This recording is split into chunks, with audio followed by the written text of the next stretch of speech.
My husband snatched the pen from my hand to finalize our divorce, eager to run off with a girl barely out of college. He thought he was walking away with my house, and his freedom leaving me with nothing but a broken heart. He forgot one crucial detail. My corporate healthcare plan was the only thing keeping him alive. When his doctor delivered the news a few days later, his new life turned into an absolute nightmare. I am Camille, 35 years old, and for the last 8 years, I poured every ounce of my soul into saving a man who ultimately despised me for it. Growing up in a working-class neighborhood in Atlanta, I was taught that loyalty was everything. You stand by your people through sickness and health. I took those vows seriously. But sitting in the sleek glass-walled conference room of my lawyer Elijah's office, I realized that loyalty had been a one-way street. The room smelled of expensive leather and freshly brewed coffee, a sharp contrast to the nauseating tension hanging in the air. Elijah sat across from us, sliding the final stack of separation agreements across the polished mahogany table. Kendrick, the man I had built my entire adult life around, did not even bother to read the pages. He was too busy checking the reflection of his tailored charcoal suit in the glass window. "Sign it," Camille Kendrick sighed, tapping his gold watch against the table. "The watch I bought him for his 30th birthday. I do not have all day. Chloe is waiting downstairs." He said her name with a deliberate smirk, wanting to see me flinch. Chloe was 22. She was a receptionist at a lifestyle PR firm fresh out of undergrad and currently sitting in the driver's seat of a brand new luxury SUV that Kendrick had just purchased. He bought it using the joint savings account I had spent 3 years building. I looked at Kendrick, really looked at him. His skin was glowing, his posture was arrogant, and he radiated the kind of vibrant health that most people take for granted. Nobody looking at him right now would ever guess that just 4 years ago he was completely bedridden. Nobody would know about the terrifying autoimmune disease that had ravaged his body, stripping away his mobility and his pride. I was the one who held him when he cried in the dark. I was the one who worked 80-hour weeks climbing the brutal corporate ladder at one of Atlanta's most elite healthcare networks, just to secure the executive benefits package that gave him access to experimental treatments. I literally negotiated my way into a senior director of operations position so my husband would not die. And now that he was in full remission, he felt young again. He felt invincible. And he decided that the woman who had carried him through the fire was too much of a reminder of his weakness. "You should be grateful. I am letting you keep the old furniture." Kendrick chuckled, pulling the heavy brass pen from my fingers before I could even uncap it. "I am taking the house, of course. It is only fair. I need the space to entertain. Chloe loves to host. You never wanted to host anyway. You are too busy reviewing hospital budgets and being miserable." Elijah cleared his throat, shifting uncomfortably in his leather chair. "Kendrick, please maintain a professional tone. The asset division has already been mediated. Camille has generously agreed to forfeit her equity in the property to expedite this process." "Generously," Kendrick scoffed, leaning back and crossing his arms. "She is just doing what she always does, giving up and hiding behind her work. That is why we are here, Elijah. Camille is too rigid. She is entirely unfeminine. She does not know how to cater to a man. She comes home smelling like sterile hospital corridors and wants to talk about operational logistics. Chloe makes me feel alive. Chloe actually knows how to treat a man who is in his prime." I sat there, my hands resting perfectly still in my lap. I did not cry. I did not scream. I did not throw my coffee in his face, even though every instinct in my body screamed at me to shatter his smug reality. I let him talk. I let him dig his grave with his own arrogant words. He honestly believed my silence was submission. He thought my refusal to fight over the 4-bedroom house in Buckhead was a sign of weakness. He did not realize that I was handing him the house because a house is just a building and a mortgage is just a debt. He was so blinded by his new reality, his young girlfriend, his flashy car, that he completely forgot the foundational truth of his existence. He forgot that his vitality was a rented luxury and I was the one paying the lease. "You know what your problem is, Camille." Kendrick continued, leaning over the table, his voice dripping with condescension. "You think you are powerful because you wear pantsuits and fire people for a living. But at the end of the day, you are just a boring corporate drone. You forgot how to live. I am taking my life back. I am taking my health and my freedom, and I am leaving you exactly where you belong, alone in an office. I picked up the spare pen Elijah had placed in front of me. The ink flowed smoothly as I signed my name on the final line, legally severing 8 years of marriage. I pushed the papers back across the mahogany table. "Congratulations, Kendrick," I said, my voice eerily calm. "You are a free man." Kendrick beamed, a wide, victorious smile spreading across his handsome face. He stood up, buttoning his suit jacket. "See, Elijah, I told you she would eventually learn to submit. It just takes a little pressure. Keep the copies. I am going to celebrate." He did not even look back as he strode out of the conference room. The heavy glass door clicked shut behind him. Through the window, I watched him walk down the street to where a gleaming white SUV was parked at the curb. A young woman with long braids jumped out, throwing her arms around his neck. He spun her around right there on the sidewalk, making sure I had a perfect view from the second-floor window. Elijah let out a long, heavy breath, removing his reading glasses and rubbing the bridge of his nose. "Camille," he said softly, his voice full of genuine professional concern. "I still do not understand why you let him take the house. We had all the documentation of his infidelity. We could have destroyed him in arbitration. You walked away with virtually nothing but your personal checking account." I turned away from the window and looked at my lawyer. "I did not walk away with nothing, Elijah. I walked away with the only thing that actually matters." I reached into my designer handbag and pulled out my cell phone. I unlocked the screen and navigated to my contacts. Elijah watched me in confusion as I hit dial and put the phone on speaker, placing it flat on the conference table. It rang twice before a crisp professional voice answered. "Atlanta Premier Healthcare Network Executive Benefits Division. This is Marcus speaking. How can I assist you today, Director?" "Marcus," I said, keeping my tone strictly business.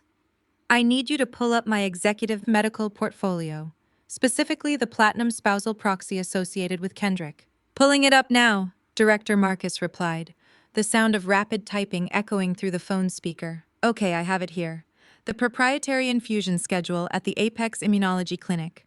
Covered at 100% under your executive tier. What do you need modified?" I looked at the time-stamped divorce decree sitting on the table. The ink was barely dry. "I need you to initiate an immediate and total termination of the spousal proxy," I said smoothly. "The marriage has been legally dissolved as of 9:15 this morning. Kendrick is no longer my dependent. Cancel the premium coverage. Cancel the priority clinic access. Void the entire profile." The typing on the other end stopped. There was a brief pause. "Director, just to confirm, those proprietary infusions bill at $15,000 per session out of pocket. Standard commercial insurance does not cover that specific experimental therapy.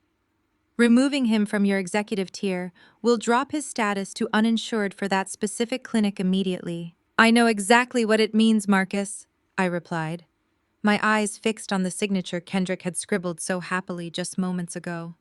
He is a healthy, vibrant, independent man now. He no longer requires my rigid, unfeminine corporate support. Terminate it effectively immediately. "Understood, Director," Marcus said.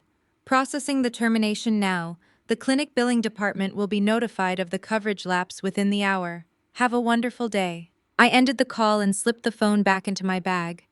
Elijah was staring at me, his eyes wide, his mouth slightly parted in shock. He looked from me to the phone and then back to the divorce papers. "Camille," Elijah whispered, a mixture of awe and terror in his voice. "His next infusion is scheduled for Thursday." I stood up, smoothing the front of my tailored skirt suit. I picked up my copy of the divorce decree and slid it perfectly into my leather briefcase. "I am aware, Elijah," I said, walking toward the conference room door. "But that is not my problem anymore. He wanted his life back. I just gave it to him." I signed the divorce papers without shedding a single tear, while my husband practically vibrated with excitement. He snatched the documents right off the mahogany table, loudly bragging about the 22-year-old girl waiting for him downstairs in a brand-new luxury car bought with my savings. He thought he was walking away with my house, my dignity, and his vibrant new lease on life. But in his arrogant rush to replace me, he completely forgot one tiny vital detail. My corporate executive healthcare plan was the only thing keeping him alive. When his specialist delivered the devastating news just days later, his perfect new reality shattered into a million pieces. My name is Zora. I am 35 years old, and for the past 8 years, I poured every ounce of my soul, my sweat, and my sanity into saving a man who ultimately despised me for it.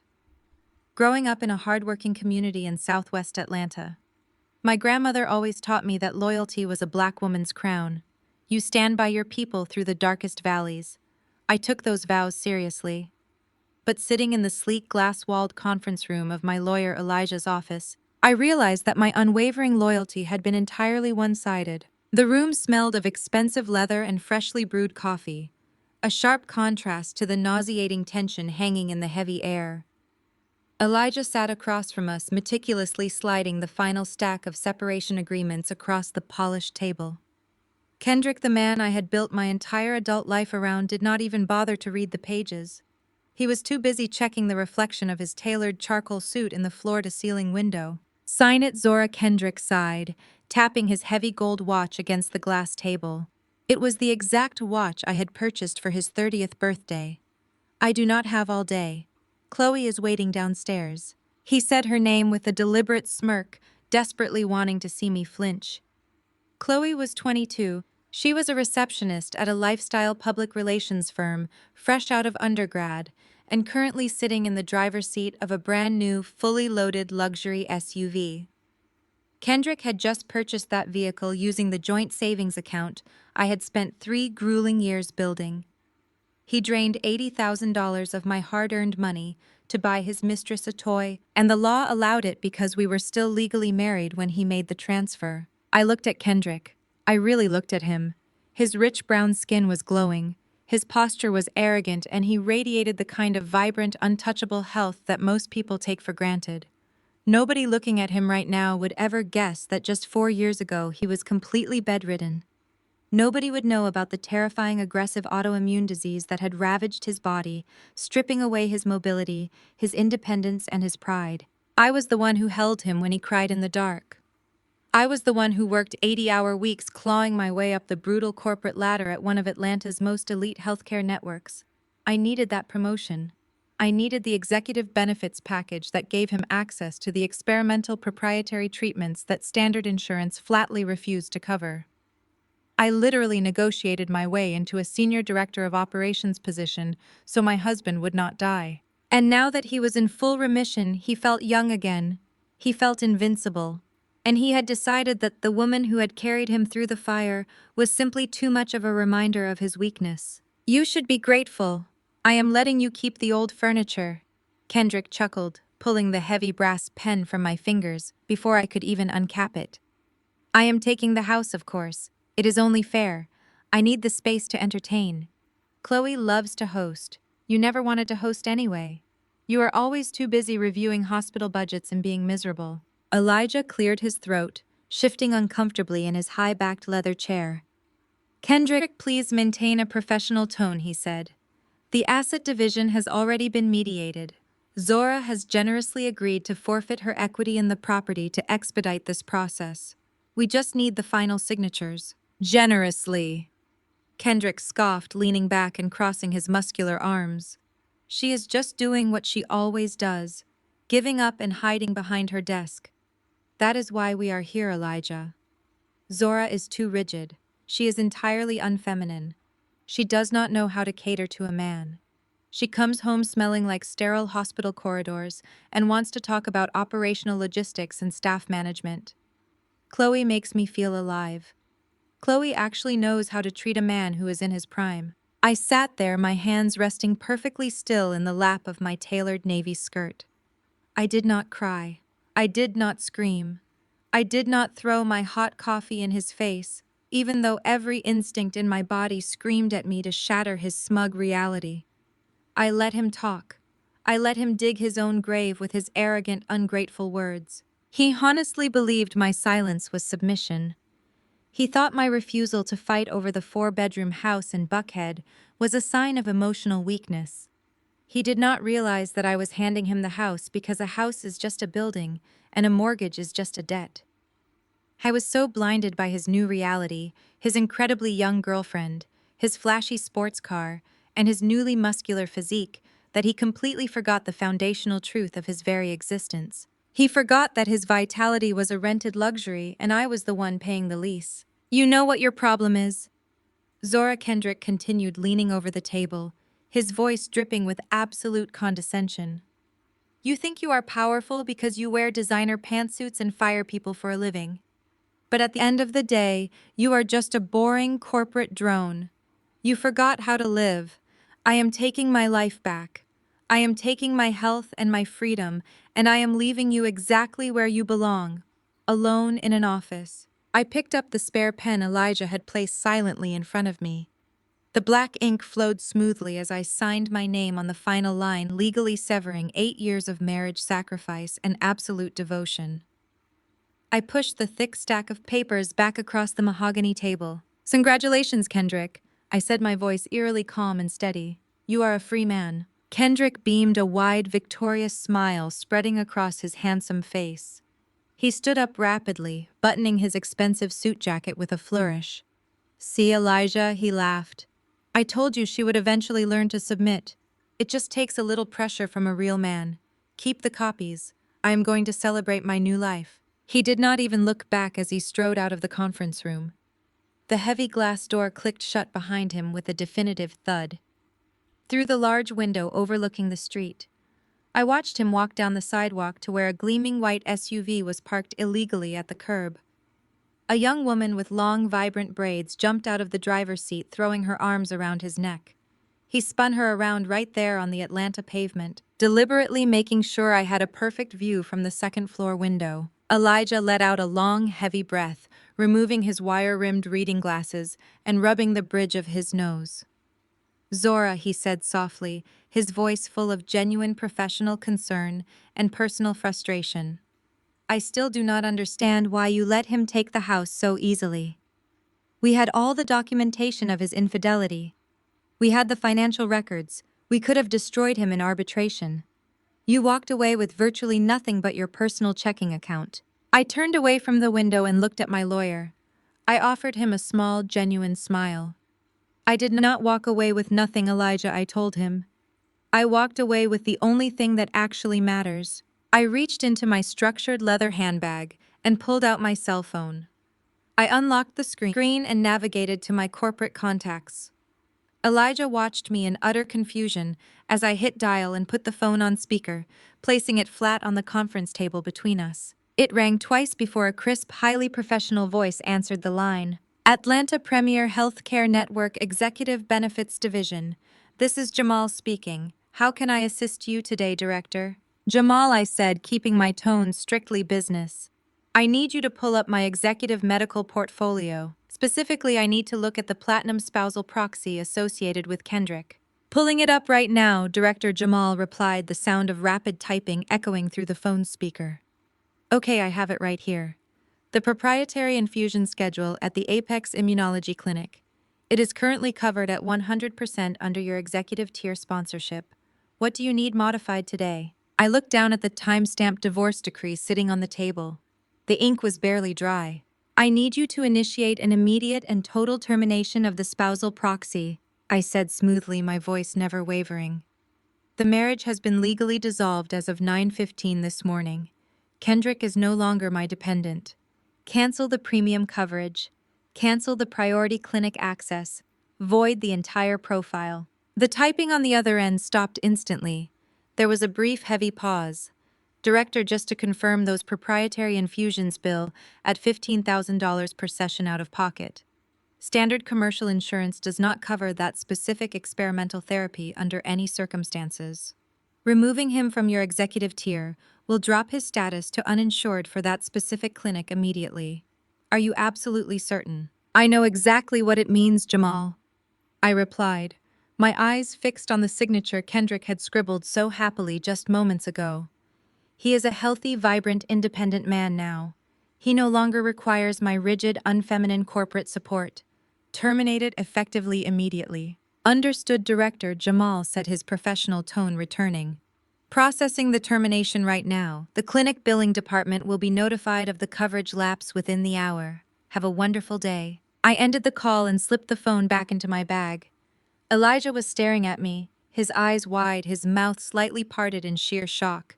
He looked from me to the phone and then back to the signed divorce papers. Zora Elijah whispered, a mixture of awe and absolute terror in his voice. His next infusion is scheduled for Thursday. I stood up, smoothing the front of my tailored skirt suit. I picked up my official copy of the divorce decree and slid it perfectly into my briefcase. I am highly aware, Elijah, I said, walking toward the conference room door with my head held high. But that is not my problem anymore. He wanted his life back. I just gave it to him. 2 days passed since I signed away my marriage and officially pulled the plug on my ex-husband's medical-free ride. I had not shed a single tear. Instead, I channeled every ounce of my energy into my career. On Saturday evening, I was obligated to attend the Atlanta Black Excellence Enterprise Gala at the St. Regis. This was one of the most prestigious networking events of the season, packed with hospital administrators, financial executives, and local politicians. It was my territory, my sanctuary. I wore a structured emerald green evening gown that draped perfectly across my figure, my hair pulled back into a sleek, elegant updo. For the first time in years, I did not have to check my phone to remind Kendrick to take his medication or ask if he needed me to leave early, because his joints were aching. I was mingling with my peers, sipping sparkling water, and feeling a profound sense of reclaimed power. My colleagues treated me with the utmost respect. I was the senior director of operations. I belonged in that room. Just as the string quartet began playing softly, and the catering staff started bringing out the main courses, a ripple of whispers swept through the ballroom. I glanced toward the heavy mahogany doors at the entrance. My stomach did a slow, painful flip. Kendrick was walking through the doors. I had no business being there. He was a mid-level real estate manager whose firm was barely breaking even, but he had clearly pulled a favor or bought a highly inflated last-minute ticket just to make a statement. And he did not come alone.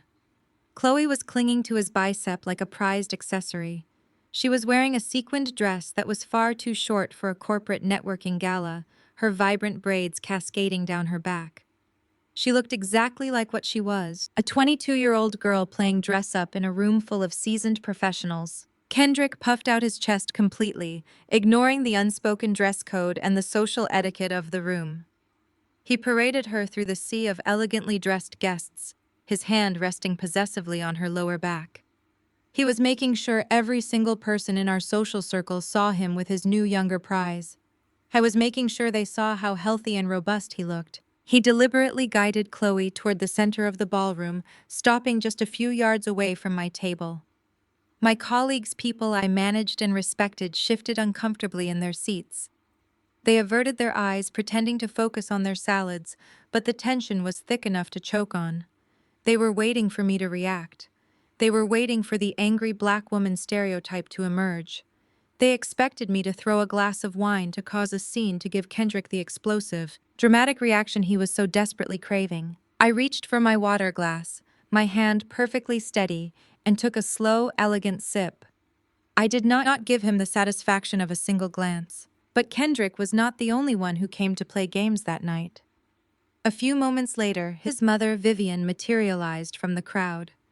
Vivian was a woman who draped herself in church finery and weaponized her southern charm to tear down anyone who did not bow to her son. She had always resented my success. She hated that her son relied on my income and my medical benefits to survive. It bruised her fragile pride. Vivian spotted Kendrick and Chloe and made a beeline for them. But instead of greeting them privately, she strategically positioned herself right at the edge of my table. She gathered 2 older women from our neighborhood and orchestrated her performance flawlessly. "Just look at my son," Vivian said, projecting her voice so loudly that the string quartet could barely drown her out. "It is just so refreshing to see him with a woman who has such a beautiful, youthful glow." The women she was speaking to exchanged nervous glances, their eyes darting toward my table. Vivian did not care. She wanted maximum casualties. "A successful man, like my Kendrick, needs a woman who understands her role." Vivian continued, her voice echoing over the clinking silverware. "He needs softness. He needs someone who is not so hardened and bitter from chasing a corporate paycheck all day. This sweet girl is just breathing life right back into his spirit. Look at how strong he looks. He finally has a woman who knows how to treat him like a king. A heavy, suffocating silence fell over my immediate area. The disrespect was so blatant, so aggressively cruel, that my own colleagues stopped eating. I could feel their eyes on me. I could feel their pity. And pity was the one thing I absolutely despised. Vivian glanced over her shoulder, making direct eye contact with me. A smug, victorious smile curled the corners of her dark red lips. She thought she had won. She thought she had publicly humiliated the barren workaholic ex-wife who could not keep her man. I looked at Vivian and then I looked at Kendrick, who was laughing loudly at something Chloe had said, showing off his perfectly white teeth. They were celebrating his newfound vitality. They were throwing a parade for his restored health, attributing it to the healing power of a younger woman. They had absolutely no idea that the healing power they were bragging about came from a proprietary infusion bag at the Apex Immunology Clinic. An infusion bag that I had legally canceled less than 48 hours ago. I did not break my gaze. I did not let the humiliation sink into my bones. I simply picked up my fork and knife and cut a piece of my steak. Let Vivian praise the girl who was driving a luxury vehicle bought with stolen marital funds. Let Kendrick parade his rented health around the ballroom. They were loud, arrogant, and entirely oblivious to the reality of their situation. I chewed my food methodically, savoring the flavor. I knew something they did not know.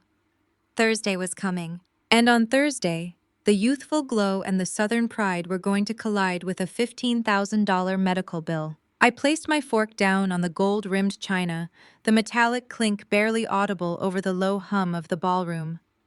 I took a slow sip of my sparkling water, letting Vivian's hollow laughter fade into the background. I had no intention of responding to her theatrics.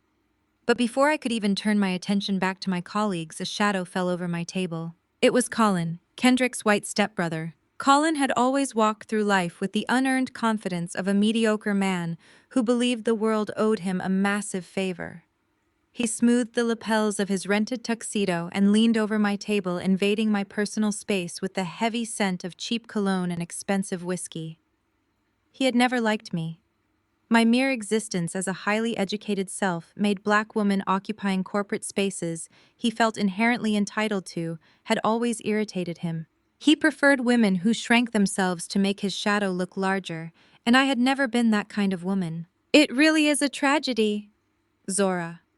Colin sighed, shaking his head with an exaggerated look of pity. You pushed him right into her arms, you know. The executives seated around me froze. The regional director of a massive cardiology network and two prominent venture capitalists stopped mid-conversation. They were a captive audience, their eyes darting between me and the arrogant man standing over my shoulder. "Is that right, Colin?" I said, keeping my voice perfectly level, resting my hands gracefully on the table. "A man like my brother is an alpha." Colin continued, his voice dripping with condescending authority, entirely oblivious to the icy stares he was drawing from the seasoned professionals at my table. "He needs a soft place to land. He needs a woman who knows how to submit. You were always too busy playing the boss, barking orders and reviewing spreadsheets. Kendrick needed to feel respected. Chloe knows how to make him feel like a provider. You should have learned your place before he had to look elsewhere for it." He smiled, a smug, self-satisfied grin, genuinely believing he had just delivered a profound, devastating truth that would finally put me in my place. He wanted to break my composure. He wanted to validate his own fragile ego by tearing down a woman who had vastly outpaced him in every conceivable arena of life. I did not flinch. I did not raise my voice. I simply picked up my linen napkin, gently dabbed the corners of my mouth, and looked up at him with absolute clinical detachment. "Submission is a fascinating concept coming from a man who begs for his allowance," I said clearly. The smile on Colin's face faltered, his brow furrowed in confusion. "Excuse me." I leaned back in my chair, projecting my voice just enough so that the surrounding tables filled with the exact investors and executives Colin spent his entire life desperately trying to impress could hear every single syllable. "I said it is fascinating that you are lecturing me on what it means to be a provider, Colin. Especially considering your recent venture. What was it called again? Sentinel Tech." Colin stiffened, the color rapidly draining from his face. His eyes darted nervously to the venture capitalist sitting directly to my left. "Keep your voice down, Zora," he hissed under his breath. This is not the time or the place. But I was not about to afford him the luxury of privacy. Not after he had deliberately walked over to my table with the express intent of humiliating me in front of my peers. It was a brilliant pitch. I continued addressing the table at large rather than just him. A streamlined medical logistics software. It is a profound shame it never made it past the beta testing phase. I suppose it is incredibly difficult to launch a successful tech startup when the founder funnels the seed money into personal vacations and luxury leased vehicles just to keep up appearances. Shut up! Colin stammered, his knuckles turning white as he gripped the edge of my chair. You do not know what you are talking about. I know exactly what I am talking about, I replied smoothly. I know that when Sentinel Tech faced total bankruptcy 3 months ago, you went crying to Kendrick. I know that Kendrick secretly wired you $150,000 to bail you out of the massive financial hole you dug for yourself. The regional director at my table gasped softly, her eyes wide. The venture capitalist raised an eyebrow, staring at Colin with a mixture of shock and professional disgust. And the most interesting part of that entire transaction, Colin, I said, leaning forward and lowering my voice into a razor-sharp strike, is that Kendrick did not have $150,000 to give you. Kendrick is a mid-level manager. That money came from the performance bonus I earned after restructuring the entire pediatric wing of Atlanta Memorial. The money that bailed you out was generated by the very career you just stood here and insulted. Colin's face was now a pale, sickly shade of gray. He opened his mouth to speak, but no words came out. I was completely exposed, standing under the bright chandeliers of the St. Regis ballroom, stripped of his unearned arrogance and his carefully crafted facade of success. So do not ever walk up to my table and lecture me about provision or submission. I concluded, my tone freezing the air around us. The only reason your brother can afford to play the role of a wealthy provider for his new 22-year-old girlfriend is because he spent the last 8 years quietly stealing from his wife. And the only reason you are not currently facing federal bankruptcy charges is because my hard work subsidized your profound incompetence. I held his gaze, watching the absolute crushing humiliation wash over his features. Now I suggest you return to your brother and his youthful, glowing companion, I said, dismissing him with a casual flick of my wrist. I have actual business to discuss with people who know how to earn their own capital. Colin stumbled backward as if he had been physically struck. He bumped into a passing waiter, spilling a silver tray of champagne glasses. The shattering crystal drew even more attention to his frantic, clumsy retreat. He practically fled across the crowded ballroom, his face burning red, disappearing into the sea of guests without a single backward glance. The silence at my table was thick and electric. Every executive was staring at me in quiet awe. I picked up my sparkling water, taking another perfectly calm sip before turning to the venture capitalist on my left. Now, I said seamlessly, steering the conversation back to where it belonged, as if the interruption had never happened. We were discussing the new operational budget for the outpatient clinic. The rest of the gala went flawlessly. I secured 2 new operational partnerships and left the ballroom feeling lighter than I had in a decade. I did not spare another thought for Colin or Vivian or the man who used to be my husband. I simply went home, slept beautifully in my new downtown loft, and waited for Thursday to arrive. Thursday morning broke with a crisp, clear Atlanta sky. I sat at my massive glass desk in my corner office, nursing a hot cup of black coffee. I watched the digital clock on my computer monitor tick closer to 10 o'clock. 10 o'clock was a very specific, very important time. It was the exact moment Kendrick always walked through the sliding glass doors of the Apex Immunology Clinic for his bi-weekly infusion. Because I had personally restructured the clinic network, the staff there were fiercely loyal to me. I knew exactly what happened that morning because the head floor nurse called me during her lunch break to deliver the play-by-play. According to the staff, Kendrick strutted into the high-end clinic looking like he had just won the lottery. He was wearing brand-new designer athleisure wear, acting less like a patient and more like a celebrity doing a venue tour. He completely bypassed the main waiting area, a privilege reserved exclusively for executive-tier patients. He marched straight up to the concierge desk, not even bothering to end his phone call. I had Chloe on speakerphone. His voice echoed through the quiet, sterile reception area for all the nurses and administrative staff to hear. He was loudly bragging about the Buckhead house he had just secured in our divorce. "Yeah, baby, I am telling you, we are going to rip out all that boring marble Zora put in the master bathroom," Kendrick boasted, leaning his elbows on the reception counter. "We can put in that matte black tile you liked. The house is completely ours now. I am going to have the contractors come by next week to tear down the walls in the guest room so you can have your huge walk-in closet." He snapped his fingers at the receptionist, a hard-working young woman named Tasha, gesturing for her to hurry up and check him in. He did not say good morning. He did not ask how she was doing. He simply expected her to drop everything and usher him into his usual private infusion suite. The suite that came with a heated massage chair, a private television, and a catered lunch menu. Tasha, who knew me very well, kept a perfectly polite customer service smile on her face. She asked for his name and date of birth, which was standard protocol. Kendrick rolled his eyes, sighing heavily into the phone. "Hold on, Chloe, they are making me do the paperwork routine today," Kendrick muttered. Then he looked at Tasha with deep irritation. "You know who I am. I am in the executive tier. Suite 4. Just pull up the file and let me go back. I have a lunch reservation at 1 o'clock and I do not want to be late." Tasha calmly typed his information into the database. As soon as she hit enter, her computer screen flashed with a bright red warning banner.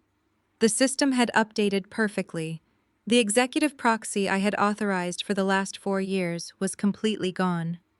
His account status no longer displayed the shiny platinum badge of a hospital director's spouse.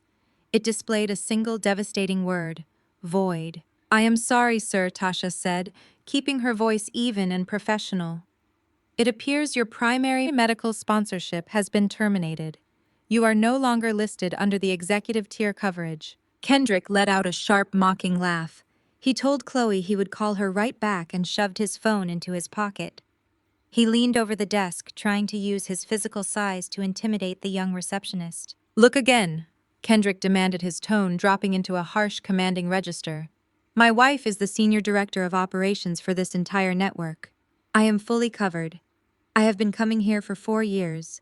Stop playing with that computer and take me to Suite 4 before I make a phone call and have you looking for a new job by the end of the day." Tasha did not flinch. She had dealt with arrogant men before, but more importantly, she knew she had the full backing of the hospital administration. "Sir, your file indicates that the spousal proxy was legally severed on Monday morning," Tasha replied, her voice ringing clearly across the quiet waiting room. "You have been removed from the corporate benefits package. If you would like to proceed with your scheduled infusion today, we will need to update your payment method. Standard commercial insurance does not cover this specific proprietary treatment. The out-of-pocket cost for today's session is $15,000. How would you like to pay?" Kendrick froze. The arrogant smirk completely vanished from his face, replaced by a look of sheer, unadulterated confusion. He stared at Tasha, as if she had just spoken to him in a foreign language. He opened his mouth to speak, but the words seemed to die in his throat. The reality of his situation, the actual cost of the vitality he had been parading around town, was finally staring him right in the face. Kendrick stood entirely frozen at the polished marble concierge desk. The warm, rich brown color drained rapidly from his face, leaving behind a sickly ashen hue. He stared blindly at Tasha, his mouth opening and closing as his brain violently struggled to process the astronomical number she had just spoken. For a man who had spent the entire morning behaving like he owned the building, the sudden dose of reality hit him like a physical blow. Then his bruised ego took over. His shock twisted into defensive rage. He slammed his hand flat against the reception counter, making the display monitors rattle. "Are you completely out of your mind?" Kendrick barked, his voice bouncing aggressively off the high, vaulted ceilings of the executive waiting area. "You think I'm going to stand here and be hustled by a receptionist? Get Dr. Sterling out here right now. I am not dealing with someone who does not even know how to refresh a corporate database." Tasha did not flinch. She did not cower. She had my full protection and she knew it. She calmly picked up her desk phone, her eyes never leaving his furious face, and paged the lead specialist to the front. Dr. Sterling walked through the heavy double doors a few moments later. He was a distinguished, brilliant physician who valued medical integrity far more than he valued patient tantrums. He had worked closely with me for years, and we had spent countless hours in boardrooms securing the funding for his specialized department. He knew exactly what kind of woman I was. More importantly, he knew exactly what kind of man Kendrick was. Dr. Sterling had watched me carry my husband into that clinic when he was too weak to walk, and he was fully aware of the sacrifices I made to ensure Kendrick survived. As soon as Dr. Sterling appeared, Kendrick immediately changed his posture. He puffed out his chest, desperately, trying to project the image of a wealthy, unbothered executive dealing with a minor administrative inconvenience. He let out a loud, forced chuckle, gesturing dismissively toward Tasha. "Doc, you need to talk to your front desk staff," Kendrick said, trying to sound jovial and authoritative. "She is trying to tell me my coverage is voided. I think your system is glitching and dropping the executive tier accounts. Tell her to push me through to Suite 4 so we can get this over with. I have a lunch date waiting." Dr. Sterling did not smile. He did not offer a comforting handshake. He stood behind the reception counter, looking down at the digital tablet in his hands, and then looked directly into Kendrick's eyes with absolute clinical detachment. "There is no glitch." Kendrick, Dr. Sterling said, his voice quiet, but carrying enough weight to completely silence the room. "The system is perfectly accurate. Your platinum sponsorship was tied exclusively to your status as a legal dependent of the Senior Director of Operations. We received the official notification from the Network Benefits Division an hour ago. The marriage is dissolved. Your executive proxy is permanently revoked." Kendrick shifted his weight, his confident facade cracking under the bright fluorescent clinic lights. He pulled his phone slightly away from his mouth, suddenly remembering that Chloe was still on speakerphone, listening to every single humiliating word of this exchange. He hastily pressed the mute button, his fingers trembling slightly as he tried to hide his growing panic. "Fine," Kendrick snapped, trying to salvage whatever pride he had left in front of the watching nurses. "If Zora wants to be petty and take me off her plan, that is her problem. I do not need her corporate handouts. I have my own premium insurance through my real estate firm. Just bill my primary provider. Run the commercial card on file and let me go back to my suite." Dr. Sterling let out a slow, heavy breath. He looked at Kendrick with a mixture of professional pity and profound exhaustion. Kendrick had spent the last 4 years reaping the rewards of my labor without ever once bothering to understand the mechanics of his own survival. He never asked about the complex billing codes. He never asked about the late nights I spent arguing with pharmaceutical representatives to keep his specific formula in stock. He just showed up, sat in a heated massage chair, and took my protection for granted. "You do not understand how this works," Dr. Sterling said smoothly, crossing his arms over his white coat. "The biological therapy, keeping your autoimmune disease in remission, is highly proprietary. It is classified as an experimental biologic.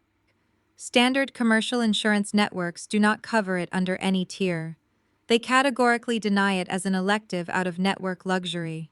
Kendrick stared at the doctor, the grim reality of the situation slowly creeping up his spine and wrapping around his throat. "What are you saying?" "I am saying that you were only receiving these infusions because your wife personally leveraged her executive authority to secure a medical grant that bypassed the insurance barriers," Dr. Sterling explained, spelling it out so clearly that even the most arrogant fool could not misinterpret it. "She absorbed the massive bureaucratic risk to keep you healthy. She subsidized your life. Without her corporate sponsorship, you are just a standard patient with a standard policy." Dr. Sterling stepped slightly closer to the counter, delivering the final devastating blow with absolute precision. "Your standard insurance doesn't cover this experimental treatment. From now on, your ex-wife won't be involved in your care. You owe $15,000 out of pocket today." The clinic waiting room was dead silent. A few other wealthy patients reading magazines had lowered their materials to watch the scene unfold. Kendrick was completely exposed. The man who had just spent the last 20 minutes loudly bragging about tearing up the expensive marble in my house. The man who had paraded his new 22-year-old girlfriend around my networking gala was now standing at a reception desk, realizing he could not afford his own survival. His breathing grew remarkably shallow. He looked down at the expensive designer sneakers he was wearing, the ones he bought using my money. He looked at the phone in his hand where his young, high-maintenance mistress was waiting for him to finish his quick doctor appointment so they could go eat an overpriced lunch. He had traded the loyal woman who literally held the keys to his health for a girl who only wanted him for his apparent wealth. And now the wealth was a proven illusion, and his health was holding a massive ransom note. Kendrick swallowed hard, his chest rising and falling rapidly. He refused to look weak. He refused to let the nurses see him panic. He unmuted his phone, forcing a tight, unnatural smile onto his face. "Hold on 1 second, baby," Kendrick said into the phone, his voice strained and noticeably higher than usual. "I just have to handle a minor billing issue." He reached into the inside pocket of his designer jacket and pulled out his sleek leather wallet. I was operating on pure blind desperation now. He genuinely believed he could just swipe a piece of plastic to make the nightmare go away, completely forgetting the financial reality of the life he had chosen. Kendrick pulled a heavy matte black credit card from his designer wallet and slapped it onto the marble counter. It was the joint account card, the one tied directly to the savings and credit line I had meticulously built over the past decade. He had kept it during the separation, assuming he could drain whatever was left before the final financial severing was fully processed. He stood up a little taller, rolling his shoulders back, trying to project the aura of a man who dropped $15,000 on a random Thursday without breaking a single sweat. "Go ahead and run it," Kendrick commanded, tapping the marble with his index finger. "Pay the 15 grand, and leave the card open on file. I might want to add a premium nutritional drip while I am back in the suite." Tasha picked up the heavy metal card. Her face remained a mask of perfect customer service neutrality.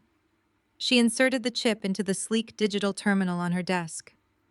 The machine processed for a few seconds. The quiet hum of the waiting room felt magnified. Other patients pretended to read their brochures, but every single ear was tuned to the front desk. A sharp, flat beep echoed from the terminal. A red light flashed across the small screen. "I am sorry, sir," Tasha said, her voice polite but incredibly firm. "The card has been declined." Kendrick let out an exasperated sigh, shaking his head, as if he were dealing with an incompetent child. He leaned heavily against the counter. "You did it wrong," Kendrick snapped. "That is a premium card. There is no limit on that account. Run it again and push it through as a medical expense." Tasha did not argue. She removed the card, wiped the chip with a soft cloth, and inserted it a second time. The machine thought for 3 seconds. Another sharp beep, another red light. "It is declined by the issuer, sir," Tasha repeated, turning the terminal so he could see the screen for himself. "It says insufficient funds. You have exceeded the maximum credit limit." Kendrick stared at the glowing red letters. The reality of his own reckless greed crashed into him with the force of a runaway freight train. He had maxed out that exact credit line just 2 days ago. He had completely drained the available balance to purchase that gleaming white luxury SUV for Chloe. He thought he was buying his young mistress a trophy to celebrate his new freedom. I did not realize he was literally spending his own life support money on leather seats and a premium sound system. He had built his own trap and walked right into it. "Run it again," Kendrick demanded, his voice cracking, the polished veneer completely shattering. "I said run it again. The machine is broken. Do you know how much money I make? Do you know who I am?" Dr. Sterling stepped directly in front of the terminal, physically blocking Kendrick's access to Tasha. "That is enough." Dr. Sterling said, his voice dropping into a stern, authoritative command. "This is a medical facility, not a nightclub. You are not going to stand here and harass my staff because of your own financial mismanagement. If you cannot provide a valid form of payment right now, you need to leave the premises immediately." Kendrick lost whatever fragile shred of sanity he had left. He slammed his fist down on the counter, his face twisting into a mask of pure, desperate rage. He forgot about the wealthy patients watching him. He forgot about the professional, untouchable image he loved to project. "You cannot deny me treatment!" Kendrick yelled, his voice echoing violently off the clinic walls. "I am a patient here. You have to treat me. I will sue this entire clinic. I will call my lawyers right now. You are legally obligated to give me my infusion." Dr. Sterling simply shook his head. "You are seeking a proprietary elective biologic therapy, Kendrick. This is not an emergency room, and your condition is currently in remission." We are under no legal obligation to provide you with a luxury out-of-pocket medical service that you absolutely cannot afford. Security. Two large, broad-shouldered security guards materialized from the hallway. They had been standing by the moment Kendrick raised his voice. They approached him swiftly, their expressions completely unbothered by his tailored suit and expensive watch. One guard placed a firm, uncompromising hand on Kendrick's shoulder. "Sir, it is time to go," the guard said smoothly. "Do not make us do this the hard way." Kendrick tried to jerk his shoulder away, but the guard held fast. The second guard stepped in, physically turning Kendrick toward the sliding glass exit doors.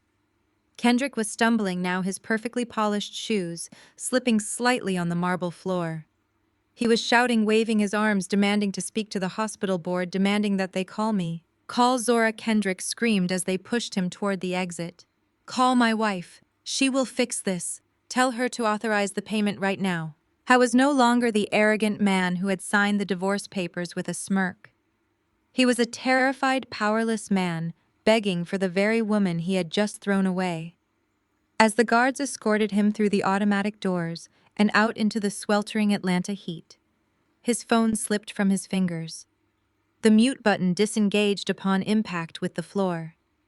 From the speaker, Chloe's frantic, high-pitched voice drifted through the air. "Baby, what is going on?" Chloe was yelling through the phone. "Baby, why are they kicking you out? Are we still going to lunch?" The sliding glass doors closed, cutting off his frantic shouting. The waiting room returned to its peaceful, quiet state. Tasha calmly sanitized the counter. Dr. Sterling straightened his white coat and walked back to his patients. 3 miles away, I sat perfectly still in my corner office. The floor-to-ceiling windows offered a stunning view of the Atlanta skyline.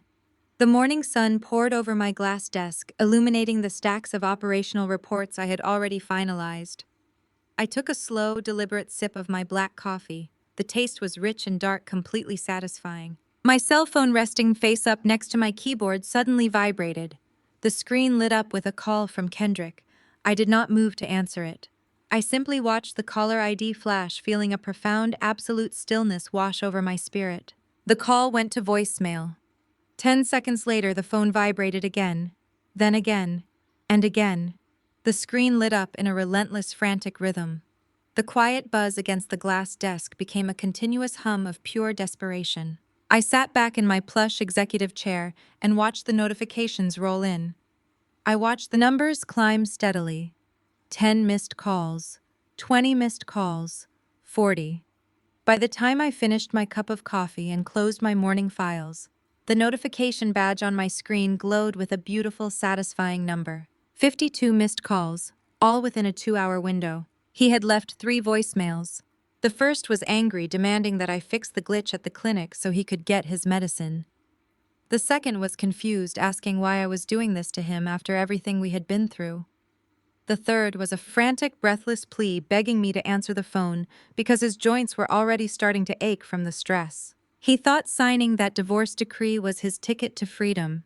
He had no idea he had just signed his own eviction notice from reality, and I was not about to answer the door. I let the 52 missed calls go straight to the archives. I calmly closed my laptop, packed my leather briefcase, and stepped into the private executive elevator. I was heading downstairs to grab a light salad from the lobby bistro. I felt perfectly at peace.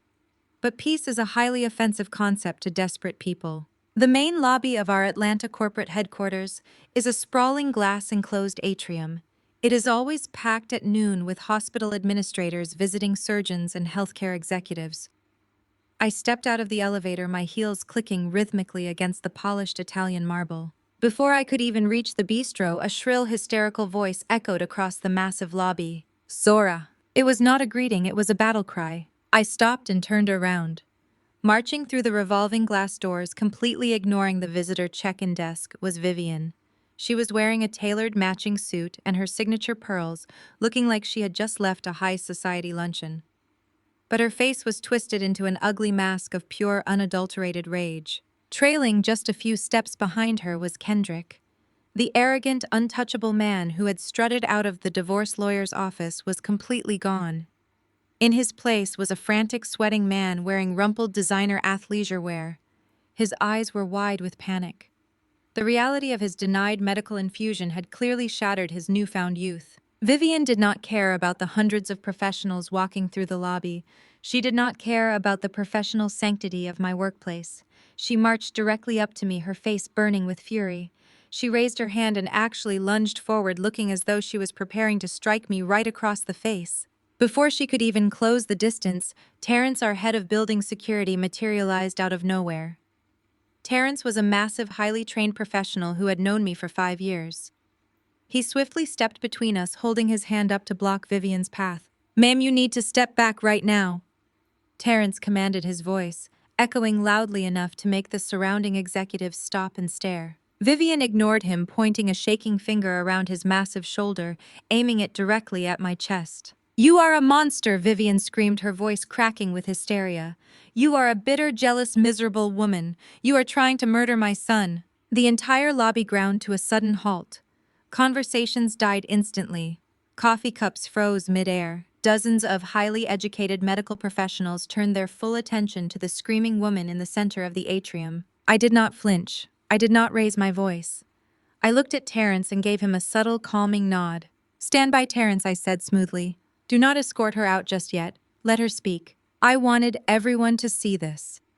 I wanted my colleagues to witness exactly what kind of family I had been protecting for the last 8 years. "You are just mad because he found a woman who actually knows how to treat him," Vivian yelled, clearly emboldened by my lack of physical reaction.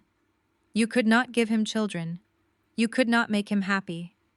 He finally finds a sweet young girl who brings him joy, and your first reaction is to cut off his life-saving medication.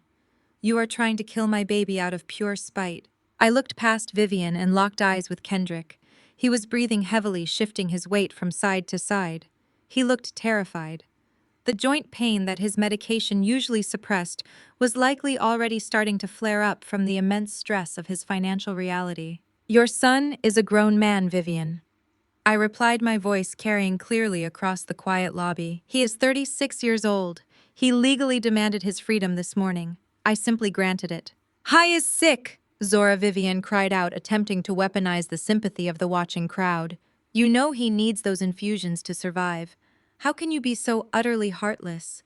How can you look yourself in the mirror knowing you are letting a good black man suffer just because your ego is bruised? You took a vow before God to stand by him." The absolute audacity of her words was breathtaking. This was the exact gaslighting they had used on me for nearly a decade. Vivian was perfectly fine watching her son disrespect me. She was perfectly fine praising his 22-year-old mistress at a networking gala just 2 days prior. She loved the perks of my corporate salary, but she absolutely despised the woman who earned it. Now that the free ride was over, she was desperately trying to use my race, my faith, and my vows to manipulate me into compliance. "I took a vow to be a wife, Vivian," I corrected her, my tone dropping into a cold clinical register. "I did not take a vow to be a medical sponsor for a man who uses my hard-earned money to fund his infidelity." Kendrick finally stepped out from behind his mother. He pushed past Vivian, looking at me with desperate, pleading eyes. He tried to straighten his posture desperately, attempting to salvage whatever shred of masculine pride he had left in front of my watching staff. "Zora, please," Kendrick said, his voice shaking slightly. "Let us just go up to your office. We can talk about this privately. You do not want to do this out here. You are embarrassing yourself in front of your coworkers." "I am embarrassing myself," I repeated, letting a short, sharp laugh escape my lips. "You marched into my place of employment, brought your screaming mother to attack me in the lobby, and you think I am the one embarrassing myself." I looked around the lobby. The regional directors, the surgical staff, and the administrative assistants were all watching in stunned silence. They knew my work ethic. They knew my character. And now they were getting a front-row seat to the parasite I had finally excised from my life. Kendrick swallowed hard, realizing his attempt to control the narrative was failing miserably. He reached into his jacket pocket with trembling hands and pulled out a stack of folded papers. I recognized them immediately. They were the executive proxy reinstatement forms. He must have printed them directly from the patient portal before rushing over here. "I know you are hurt," Kendrick said, trying to lower his voice into a soothing, manipulative tone. "I know I said some things at the lawyer's office that were out of line. I apologize for that. But you know my condition. You know what happens if I miss a dose. Just sign the reinstatement forms, Zora. Be the bigger person. Do not let your pride ruin my health. He held the papers out toward me, his hands physically shaking now. He genuinely believed that if he played the victim, if he leaned on the history of my unconditional care, I would fold. He thought my fundamental decency would override my self-respect. He was completely wrong. The crisp white papers trembled in his hands, rustling loudly in the echoing silence of the atrium. Kendrick stepped closer, invading my personal space, trying to use his physical height to cast a shadow over me. He genuinely believed that if he created enough of a spectacle in the very place I drew my professional power, I would cave just to make the embarrassment stop. He thought my desire to maintain a pristine corporate image would override my fundamental need for self-preservation. He looked at me with wide, desperately sad eyes, instantly shifting from an aggressive trespasser into a wounded martyr. He turned his head slightly, making sure the gathered crowd of surgeons, regional directors, and administrative staff could hear the sudden manufactured tremor in his voice. "Zora, baby, look at me," Kendrick pleaded, using the pet name he always deployed, right before asking me to cover a massive expense. "I am hurting. My joints are already starting to throb. You know exactly what this disease does to me when I miss a dose. You were there when I could not even walk up our own staircase. How can you stand there in your expensive suit and watch the man you built a life with suffer over a simple piece of paper?" I stared at the reinstatement forms fluttering in his grip.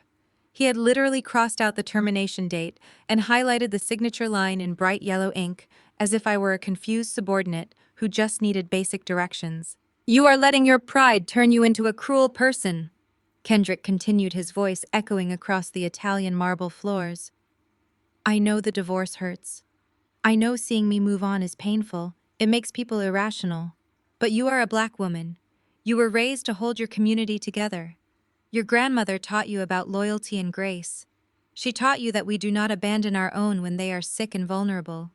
Are you really going to disgrace her memory by acting like a bitter, vindictive ex-wife just because I found a connection with someone else?" A low murmur rippled through the lobby. A few of the younger administrative assistants exchanged shocked glances. Kendrick was pulling out every single weapon in the manipulative arsenal he had spent 8 years perfecting. He was weaponizing my faith, my cultural upbringing, and the sacred memory of my late grandmother to publicly shame me into compliance. He was deliberately tapping into the generational expectation that Black women are supposed to be endless, unconditional reservoirs of sacrifice, expected to absorb betrayal, and still offer our financial and emotional protection to the men who break us. He turned slightly toward a group of senior cardiologists standing near the espresso bar, holding his hands out in a gesture of absolute helplessness. "She is just angry," Kendrick announced to my colleagues, shaking his head with a perfectly practiced look of sorrow. "She is letting a bruised ego blind her morality. I made mistakes in our marriage, I own that, but I do not deserve a death sentence because of it. I just need her to sign this form. It costs her nothing to keep me on her corporate policy, but she would rather see me in a hospital bed than see me happy." He turned back to me, taking another step forward, aggressively pushing the documents right up to my chest. "Sign the papers!" Zora, Kendrick demanded, his voice dropping the sorrowful act and taking on a hard, demanding edge. "Do not let your jealousy make you a killer. You owe me this. You took a vow to protect me, and you owe it to the years we spent together to make sure I do not die just because you are mad." I upgraded my life. I stood perfectly still. I did not step back. I did not flinch away from the papers hovering inches from my face. I simply looked at the man who had just demanded my protection while simultaneously insulting me in front of my entire professional network. He actually believed I owed him. He believed that because I had spent a decade playing the role of his savior, it was now my permanent, inescapable identity. He thought the loyalty I had freely tore up the contract. I slowly let my eyes travel down to the brand new, pristine designer sneakers he was wearing. Then I looked at the heavy gold watch gleaming on his wrist. Finally, I looked back up into his desperate, sweating face. "You are talking a great deal about morality and duty, Kendrick," I said, my voice absolutely calm, devoid of a single drop of the hysteria he was desperately trying to provoke. You are standing in the lobby of my corporate headquarters, invoking the name of my grandmother, and demanding that I subsidize your survival because it supposedly costs me nothing. I took a slow, deliberate breath, ensuring the acoustics of the grand atrium carried every single syllable to the executives watching us. It is incredibly bold of you to lecture me about the obligations of family. I continued my tone, dropping the temperature in the room by 10 degrees. Especially since you did not seem to remember those sacred vows 48 hours ago, when you snatched a pen from my divorce attorney to go celebrate with a receptionist who is barely old enough to rent a car. You did not seem worried about my loyalty when you paraded her around my networking gala in a sequined dress, allowing your mother to stand at my table and publicly insult my career. Vivian opened her mouth to scream another insult, but Terrence, the head of security, immediately stepped forward, his massive frame forcing her to remain exactly where she was. Kendrick swallowed hard, a bead of sweat tracing its way down his temple. The sympathetic murmur from the crowd had completely vanished. The doctors and administrators watching the scene were no longer looking at him with pity. They were looking at him with profound, absolute disgust. "I am not asking you to take me back, Zora." Kendrick stammered, his hand shaking harder as the papers rattled in the quiet lobby. "I am just asking for the medical proxy. It is an administrative signature. You make a six-figure salary. You are the senior director of operations. You can afford to leave me on the premium tier. It is the Christian thing to do." "The Christian thing to do," I repeated, allowing a sharp, humorless smile to grace my lips. "That is fascinating, Kendrick. Because from where I am standing, the only thing you are worshipping is your own profound entitlement. You want the absolute unconditional protection of a devoted wife, but you want to enjoy the freedom of a single reckless man. You want my executive health benefits, but you want Chloe to ride in the passenger seat of the luxury vehicle you bought to impress her." Kendrick's face turned a sickly shade of gray. His eyes darted nervously around the lobby, suddenly hyper-aware that he was losing the narrative. "Just sign the paper," he hissed under his breath, leaning in close so only I could hear the venom in his voice. "Stop acting like a crazy woman and just sign it before I make this worse for you." I looked down at the reinstatement forms in his hand. I saw the yellow highlighted line where he expected me to surrender my dignity and sign my name. I felt a deep, powerful surge of absolute clarity wash over my spirit. I was not the crazy woman he was trying to paint me as. I was a meticulous, highly educated, fiercely protective woman who had finally learned to protect herself. I slowly reached out my hand. Kendrick let out a massive, shuddering breath of relief. He actually smiled, believing he had finally broken me. He eagerly pushed the papers into my palm, already reaching into his jacket pocket to retrieve a pen. But I did not take the papers to sign them. I took the papers, folded them neatly in half, and let them drop directly onto the polished marble floor between his expensive sneakers. "I do not owe you a single thing, Kendrick," I said, my voice ringing with total, unshakable authority. "But since you want to stand in my building and talk about financial obligations and survival, I think it is time we have a very public conversation about how you have been funding this new youthful lifestyle of yours." I kept my eyes locked on Kendrick as I slowly reached into my structured leather briefcase. The entire atrium was completely silent. You could hear the faint hum of the espresso machine and the soft hum of the central air conditioning, but not a single person dared to speak. Dozens of highly respected medical professionals, administrators, and security personnel watched with bated breath.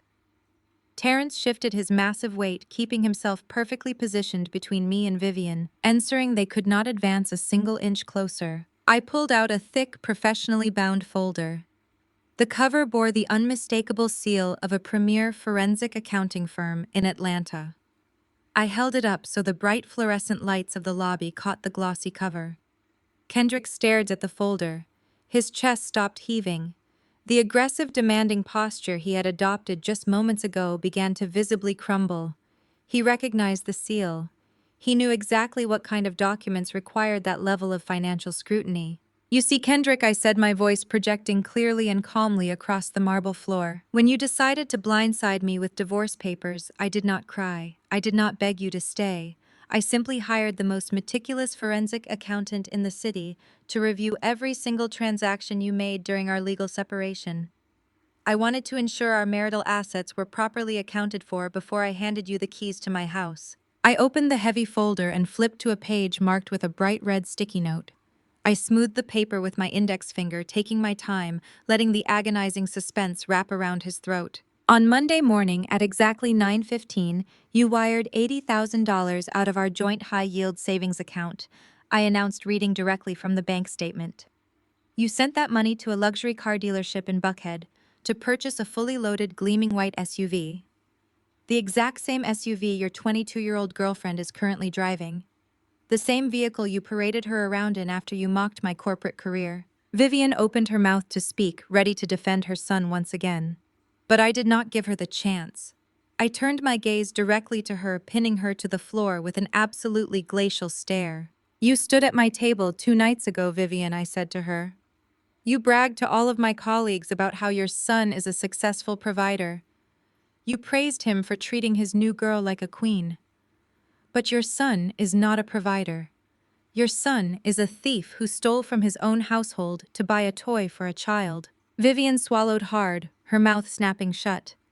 The older women standing nearby, the ones who had witnessed her cruel performance at the gala, were now looking at her with profound embarrassment. I turned my attention back to Kendrick. He was sweating profusely now. The arrogance had completely vanished from his eyes, replaced by a deep primal terror. I was slowly beginning to realize what I was about to say. His brain was finally catching up to the disastrous math he had blindly ignored in his desperate rush to play the role of a wealthy bachelor. Do you remember why I opened that specific high-yield savings account? Kendrick, I asked, stepping just an inch closer. Do you remember the conversation we had 3 years ago when you were discharged from the intensive care unit? Kendrick opened his mouth, but no sound came out. He just stared at me, his eyes wide and pleading. He knew exactly why that money was there. I opened that account because your disease is incredibly unpredictable. I continued, making sure my voice carried to the very back of the lobby. I told you that if the economy crashed, or if I ever lost my executive position, we needed a safety net. We needed a dedicated emergency fund, specifically reserved for your proprietary medical infusions. I worked 60-hour weeks.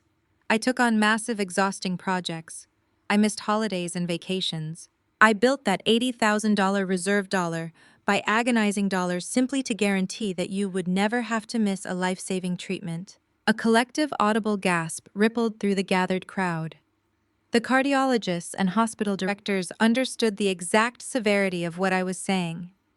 They knew the astronomical cost of experimental biologics. They knew what that money represented. You did not just steal marital assets, Kendrick, I said, my voice ringing with absolute, unshakable authority. You drained your own medical emergency fund.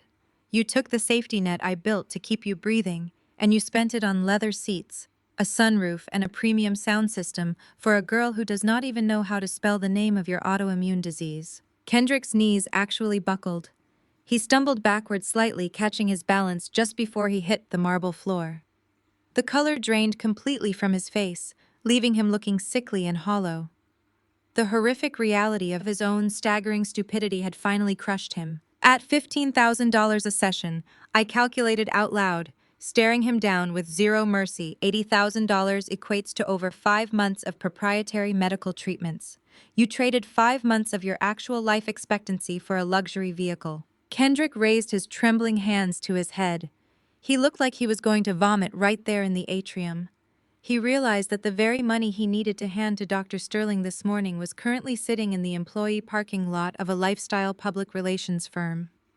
He had literally bought his mistress a car using his own life support money. "Zora, please!" Kendrick whimpered, his voice cracking into a pathetic, high-pitched sob. I did not think about it like that. I just wanted to feel alive. I was not thinking. I need that medicine. You know I need it. Please just sign the paper. I will pay you back. I will sell the car. I will do whatever you want. I was begging now. The man who had mocked my femininity and told me I was a miserable corporate drone was practically sobbing in the lobby of my building. Vivian looked at her son in sheer horror. She finally understood the magnitude of his foolishness. The pride she had carried for him shattered instantly. She looked at me, her eyes wide with a sudden desperate realization that her son's life was actually in danger, and it was entirely his own fault. Zora Vivian started, her voice shaking violently. "We can fix this. He made a mistake. He is a foolish boy, but you cannot let him die over a car." I slowly closed the forensic audit folder and placed it back into my structured leather briefcase. I snapped the gold clasps shut. The sound was final and absolute. "He is not a boy, Vivian," I replied coldly. "He is a grown man who made his choices. He wanted his health and his freedom. He has exactly what he asked for." I turned my back to them. I did not hesitate. I walked purposefully toward the private executive elevator bank. Kendrick let out a strangled cry and lunged forward, trying to follow me, but Terrence immediately stepped into his path. The massive security guard placed a firm, unyielding hand flat against Kendrick's chest, stopping him dead in his tracks. "Do not take another step, sir," Terrence warned, his voice booming with authority. "It is time for you to leave the premises." I pressed the call button for the elevator. The silver doors slid open silently. I stepped inside, turned around, and looked out at the lobby one last time. Kendrick was standing there, surrounded by disgusted medical professionals, completely broke, entirely uninsurable, and fully responsible for his own impending downfall. I did not press the button to close the doors. I just let the automatic timer tick down.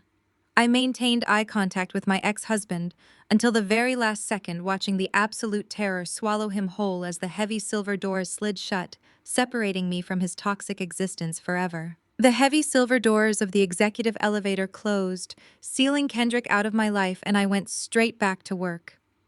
For 3 glorious weeks, my reality was a beautiful symphony of absolute peace. I led board meetings, finalized the expansion of the pediatric wing, and went home every evening to a sunlit downtown loft that smelled like fresh eucalyptus and success rather than stale stress and deep resentment.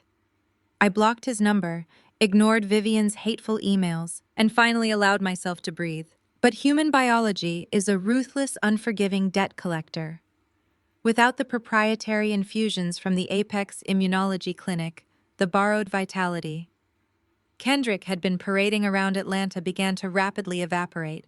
Atlanta is a massive city, but the Black professional network is remarkably small and intimately connected. I heard the whispers long before I saw any proof. According to mutual acquaintances, Kendrick's arrogant swagger had completely vanished. The aggressive autoimmune disease he thought he had magically outrun was waking up from its dormant state, angry and starved. It started with a deep, persistent stiffness in his hands. Then came the overwhelming fatigue that made his expensive, tailored suits hang just a little looser on his frame. He could no longer take Chloe dancing until 2 in the morning.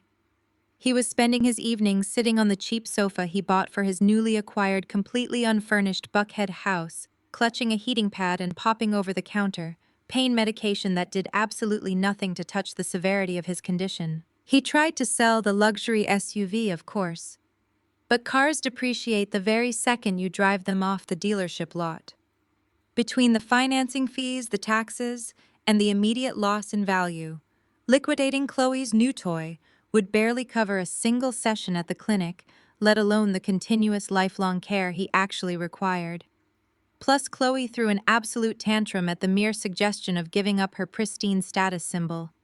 She had signed up for a wealthy, vibrant provider. She did not sign up to be a caretaker for a sick man rapidly sliding into medical debt. Enter Colin. My ex-husband's white stepbrother had been hiding in the shadows ever since I publicly eviscerated him at the St. Regis Gala. Colin's tech startup was completely dead. His reputation among the venture capitalists was ruined, and his massive ego was severely bruised.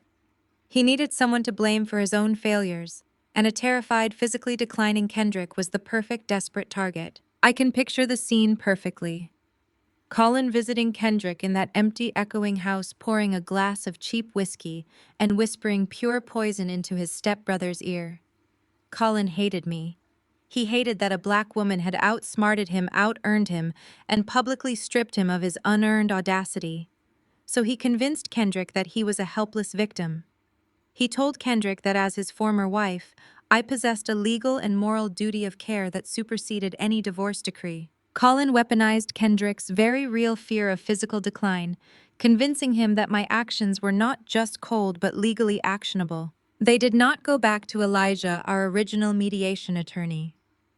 Elijah had far too much integrity to entertain their delusions. Instead, Colin dug up an absolute predator. They found a notoriously aggressive, sleazy litigation attorney named Silas, a man who specialized in high-profile shakedowns and frivolous lawsuits designed solely to force quiet out-of-court settlements. Silas took one look at my corporate title, my six-figure salary, and the optical optics of a healthcare executive, allegedly cutting off her sick ex-husband, and saw dollar signs flashing before his eyes. It happened on a rainy Tuesday afternoon. I was wrapping up a quarterly budget review with my department heads in the main conference room. My assistant knocked softly on the glass door, looking highly uncomfortable. She stepped inside and handed me a thick, heavy manila envelope that a process server had just aggressively dropped off at the front reception desk. I dismissed the room, poured myself a fresh cup of black coffee, sat down at my desk, and broke the seal. The lawsuit was a masterpiece of absolute unhinged fiction. Silas had drafted a massive legal complaint citing medical abandonment, bad faith negotiations, and the intentional infliction of severe emotional distress. The paperwork painted Kendrick as a highly vulnerable, medically dependent man who had been maliciously and systematically deceived by a calculating corporate executive. The core claim argued that I had deliberately withheld my intention to cancel the medical proxy until after the asset division was finalized, thereby committing blatant fraud during the divorce settlement to steal his health. The sheer audacity of the demands made me laugh out loud in my empty office. They were not just asking the court to force the reinstatement of his platinum spousal proxy. They were demanding that I personally pay the $30,000 in out-of-pocket medical debt. Kendrick had already racked up from trying to seek alternative inferior treatments at other clinics. They wanted punitive damages for his physical suffering. They wanted me to cover Silas's exorbitant legal fees. And, most hilariously, they requested an immediate emergency court injunction, forcing me to reinstate his access to my corporate executive perks while the lawsuit was pending. Colin and Silas were banking on one specific, highly predictable reaction. They thought I would be absolutely terrified of the public relations nightmare. They assumed a senior director of operations at a premier healthcare network would pay any amount of money to make a scandalous, messy lawsuit quietly disappear. They thought I would settle out of court, and write them a massive check just to protect my flawless professional reputation. They thought I was afraid of the noise. I did not panic. I did not throw the thick stack of legal papers across the room. I read every single line, noting the desperate, grasping nature of their fabricated legal arguments. I reached for my cell phone and dialed my divorce attorney, Elijah. I calmly told him that I had just been served with the most entertaining piece of fiction I had read in years. But I also told him that I would not be using his services for this particular battle. Elijah was a brilliant diplomatic divorce mediator, but this was no longer a simple divorce dispute. This was an act of war. Kendrick and Colin wanted to drag my name through the mud.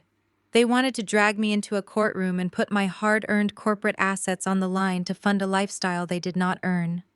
I decided right then and there that if they wanted a legal bloodbath, I was going to give them a fight that would scorch the earth beneath their very feet. I called Elijah, my divorce attorney, and thanked him for his diligent service. I explained that our time for peaceful mediation had officially come to an end. I did not need a diplomat anymore. I needed a gladiator. Elijah understood perfectly. He did not try to talk me out of it or preach about the virtues of a quiet settlement. He simply gave me a single name and a phone number. Maxine Vance. Maxine was an absolute legend in the Atlanta legal community.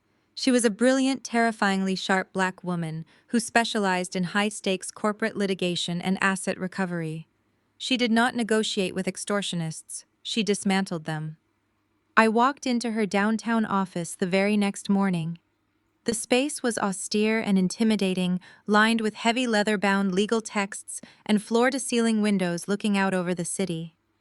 I handed her the ridiculous, bloated lawsuit Silas had drafted.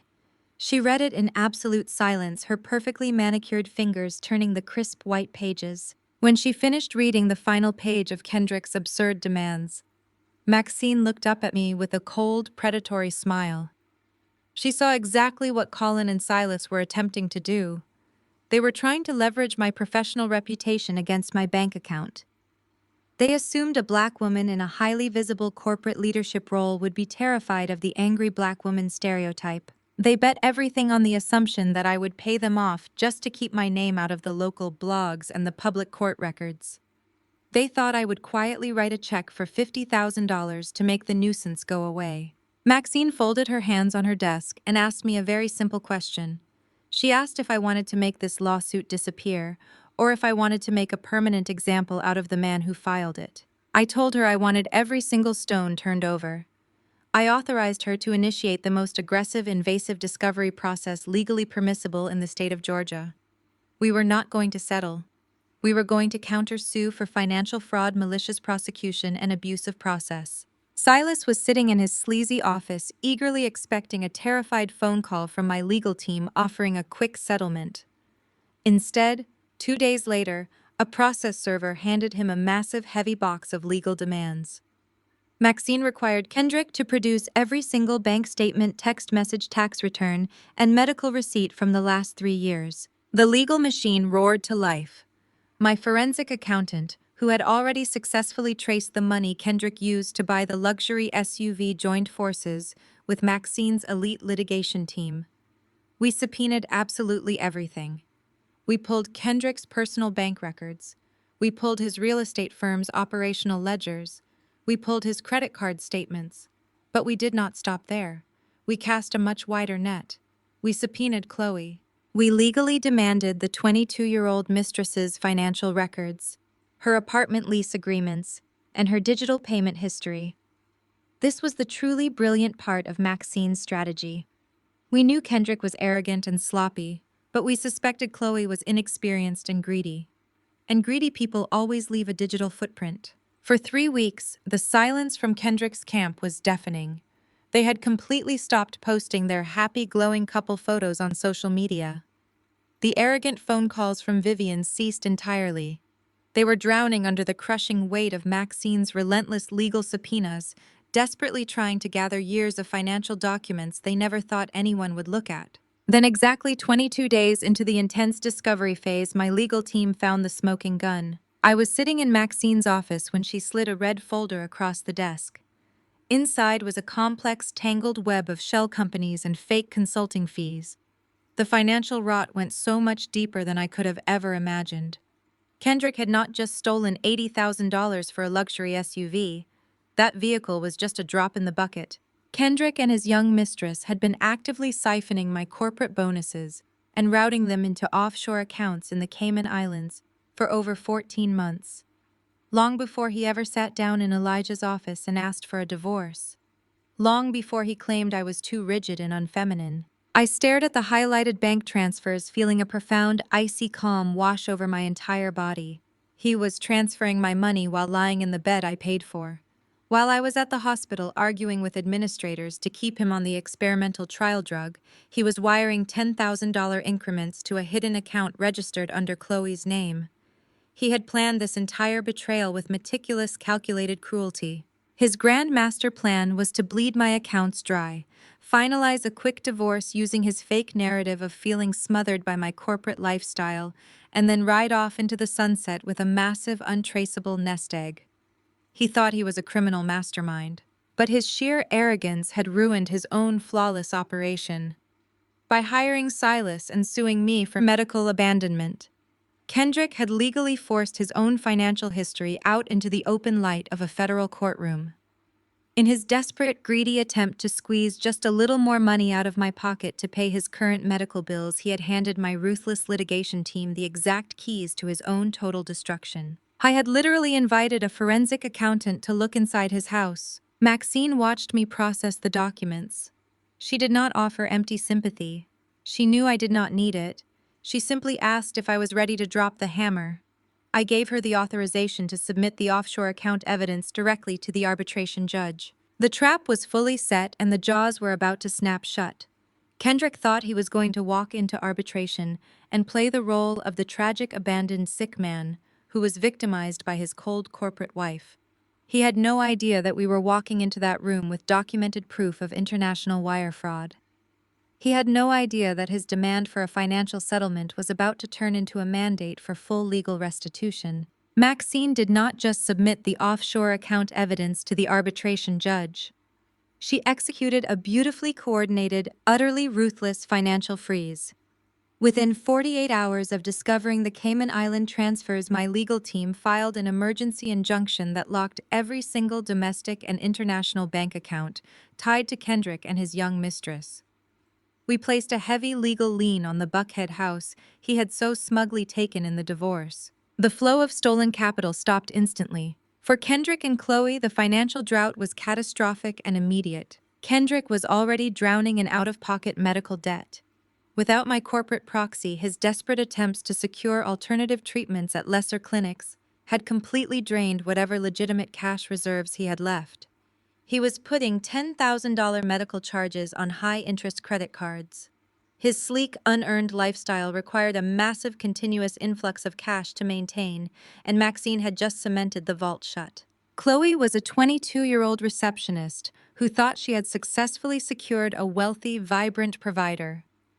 She thought her biggest problem in life was picking out the right matte black tile for her new master bathroom. She was entirely unprepared for the crushing, suffocating reality of playing nurse to a broke, physically declining man who was currently the primary target of a massive corporate fraud investigation. The walls of that empty, unfurnished four-bedroom house began to close in on them rapidly. Kendrick was no longer taking her to expensive dinners at exclusive Atlanta restaurants. He could no longer afford the valet, let alone the premium steaks. His joints were aching relentlessly, making him irritable, demanding, and cruel. He spent his days arguing with sleazy lawyers on the phone and screaming at medical billing departments, desperately trying to maintain his alpha male facade, while his body and his bank account completely betrayed him. Chloe quickly realized that her shiny new luxury SUV required premium gas and incredibly expensive insurance policies that Kendrick could no longer subsidize. She was tied to a sinking ship and the water was rising fast. But the absolute breaking point for Chloe did not come from the lack of fine dining or the repossession notices. It came from Maxine. My attorney did not just subpoena Chloe's financial records. She had a process server track Chloe down at her lifestyle public relations firm, right in the middle of a busy Tuesday morning. In front of her manager and all her young, trendy co-workers, the process server handed Chloe a thick, terrifying stack of federal legal documents. It was a formal subpoena demanding her presence for a sworn-on-the-record deposition regarding the offshore accounts registered in her exact name. Chloe was young, naive, and greedy, but she was not completely stupid. She read the legal complaint. She saw the words wire fraud, international embezzlement, and federal prosecution. She realized with absolute horrifying clarity that Kendrick had not just bought her a car. He had used her identity to hide stolen corporate funds. He had made her the primary accomplice in a massive financial crime. If the gavel fell, Kendrick was not the only one going to prison. She was going down right beside him. The loyalty of a mistress bought with stolen money has a very strict expiration date. It happened on a Friday evening. I was sitting in my loft pouring a glass of crisp white wine after a long, highly successful week of corporate negotiations. My cell phone resting on the kitchen island lit up with an incoming call from an unknown number. I did not answer unknown numbers. I simply let it ring until it went to voicemail. 2 minutes later, an automated transcription notification popped up on my screen. I opened the audio file, tapped the speaker icon, and listened to the sound of absolute unfiltered panic. "Zora, please do not hang up. Please listen to me. It is Chloe." Her voice was high-pitched, breathless, and completely frantic. I could hear the sound of heavy traffic in the background, like she was pacing back and forth on a busy sidewalk, terrified that someone might overhear her. "I just got the papers from your lawyer." Chloe sobbed into the receiver, her breath hitching wildly. "Zora, I swear to God I did not know where the money was coming from. Kendrick told me it was his bonus. He told me he was a partner at his real estate firm and that the money was completely clean. He made me sign those offshore account papers. He said it was just a tax strategy for our future. I did not know he was stealing from your corporate accounts. You have to believe me." I took a slow sip of my wine, leaning against the cool granite counter. I let her desperate weeping voice fill my quiet apartment. "I is going crazy, Zora!" Chloe continued her words, tumbling over each other in sheer terror. "He is so sick and he is so angry all the time. He keeps screaming at me because his credit cards are declining. He told his lawyer Silas to drag this out and ruin your reputation, but I do not want any part of this anymore. I am 22 years old. I cannot go to federal prison for him. I will give the car back. I will sign whatever documents your lawyer wants. I will testify against him in arbitration. Just please tell your attorney to drop my name from the fraud investigation. I am leaving him tonight. I am packing my bags right now. Please, Zora, I am begging you." The voicemail clicked and the line went dead. I stood there in the quiet elegance of my home, looking at the glowing screen of my phone. Kendrick had sacrificed his marriage, his health, and his entire future for a girl who folded the very second the consequences arrived at her doorstep. He had built his new life on a foundation of stolen money and profound arrogance, and now his prized possession was throwing him directly under the bus just to save her own skin. I did not delete the voicemail. I saved the audio file, backed it up to a secure cloud server, and immediately forwarded it directly to Maxine. My lawyer responded less than 3 minutes later with a single, perfectly punctuated text message. "Checkmate, we have him." Kendrick thought he could use Colin and Silas to bully me into submission. He thought a frivolous lawsuit would scare me into reinstating his medical proxy and paying his debts. He had absolutely no idea that he was walking into our upcoming arbitration without a lawyer. He could afford without a mistress to support his fragile ego, and without a single defense against the mountain of federal evidence we had just secured. The trap had not just snapped shut, it had completely crushed him. I finished my glass of wine and rinsed the crystal in the sink and went to bed feeling incredibly rested. I needed to be sharp. The arbitration hearing was scheduled for Monday morning, and I was going to wear a flawless tailored red suit to his absolute destruction. Monday morning arrived with a cool, sharp breeze that cut through the humid Atlanta air. I stepped out of my sleek black sedan and stood on the busy downtown sidewalk, staring up at the towering glass and steel architecture of the arbitration firm. I was wearing the tailored crimson-red suit I had picked out over the weekend. It was not just an outfit, it was armor. The color of power, the color of absolute authority, and the exact color Kendrick always told me was too intimidating for a wife to wear. I paired it with a flawless silk blouse and a classic gold watch projecting the exact image of the successful, unshakable black corporate executive he had tried so desperately to tear down. Maxine met me in the expansive sunlit lobby. She was dressed in a razor-sharp charcoal suit carrying a massive leather litigation briefcase that looked heavy enough to sink a ship. She did not offer me a nervous smile or a pep talk. She simply looked at my red suit, gave a single nod of profound approval, and directed us toward the private elevators. We were not walking into a negotiation. We were walking into an execution. The arbitration room was located on the 40th floor. It was a high-stakes glass-enclosed space designed to intimidate. A massive polished oak table stretched across the center of the room, surrounded by ergonomic black leather chairs. Floor-to-ceiling windows offered a panoramic, dizzying view of the city. I had conquered the same city Kendrick thought he could manipulate me in. We walked through the heavy glass doors, and the stark reality of the situation immediately settled over the room. Kendrick was already sitting at the opposite side of the long oak table, and the sight of him actually made me pause for a fraction of a second. The vibrant, arrogant, glowing man who had paraded his 22-year-old mistress around my networking gala was completely gone. In his place sat a physically exhausted, utterly terrified shell of a man.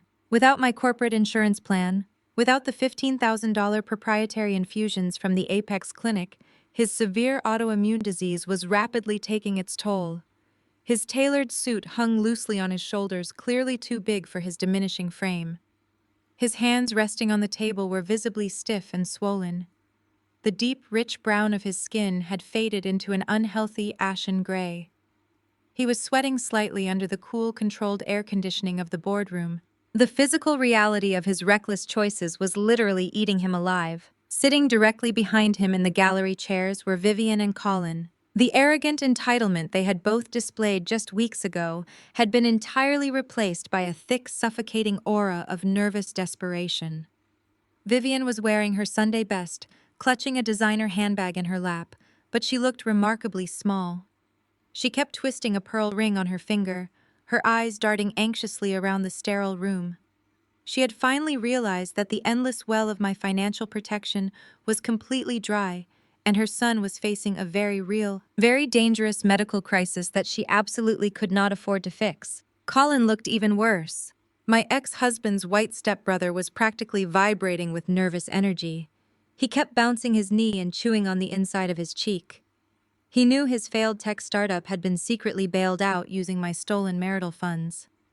He knew that if Kendrick's offshore accounts were exposed, the forensic accountants would easily trace the money directly back to his fraudulent business ledgers. Colin was not sitting there to support his brother.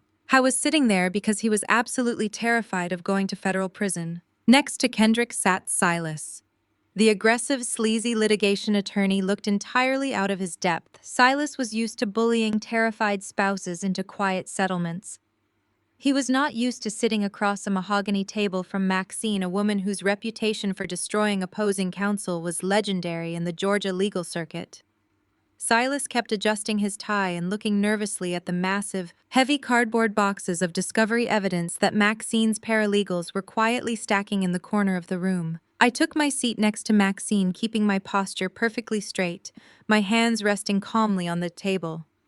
Kendrick tried to make eye contact with me. He looked at me with wide, desperately pleading eyes, silently begging for the unconditional grace I used to offer him so freely. I did not glare at him. I did not frown. I simply looked right through him, treating him with the absolute chilling indifference you would reserve for a complete stranger. The arbitrator, a distinguished no-nonsense retired judge named Arbitrator Davis, walked into the room. He took his seat at the head of the table, adjusted his reading glasses, and called the high-stakes session to order. He noted for the official record that this was a binding arbitration regarding claims of medical abandonment, bad faith divorce negotiations, and extreme emotional distress filed by the plaintiff. Silas stood up to deliver his opening statement. He immediately launched into a theatrical, highly manufactured narrative.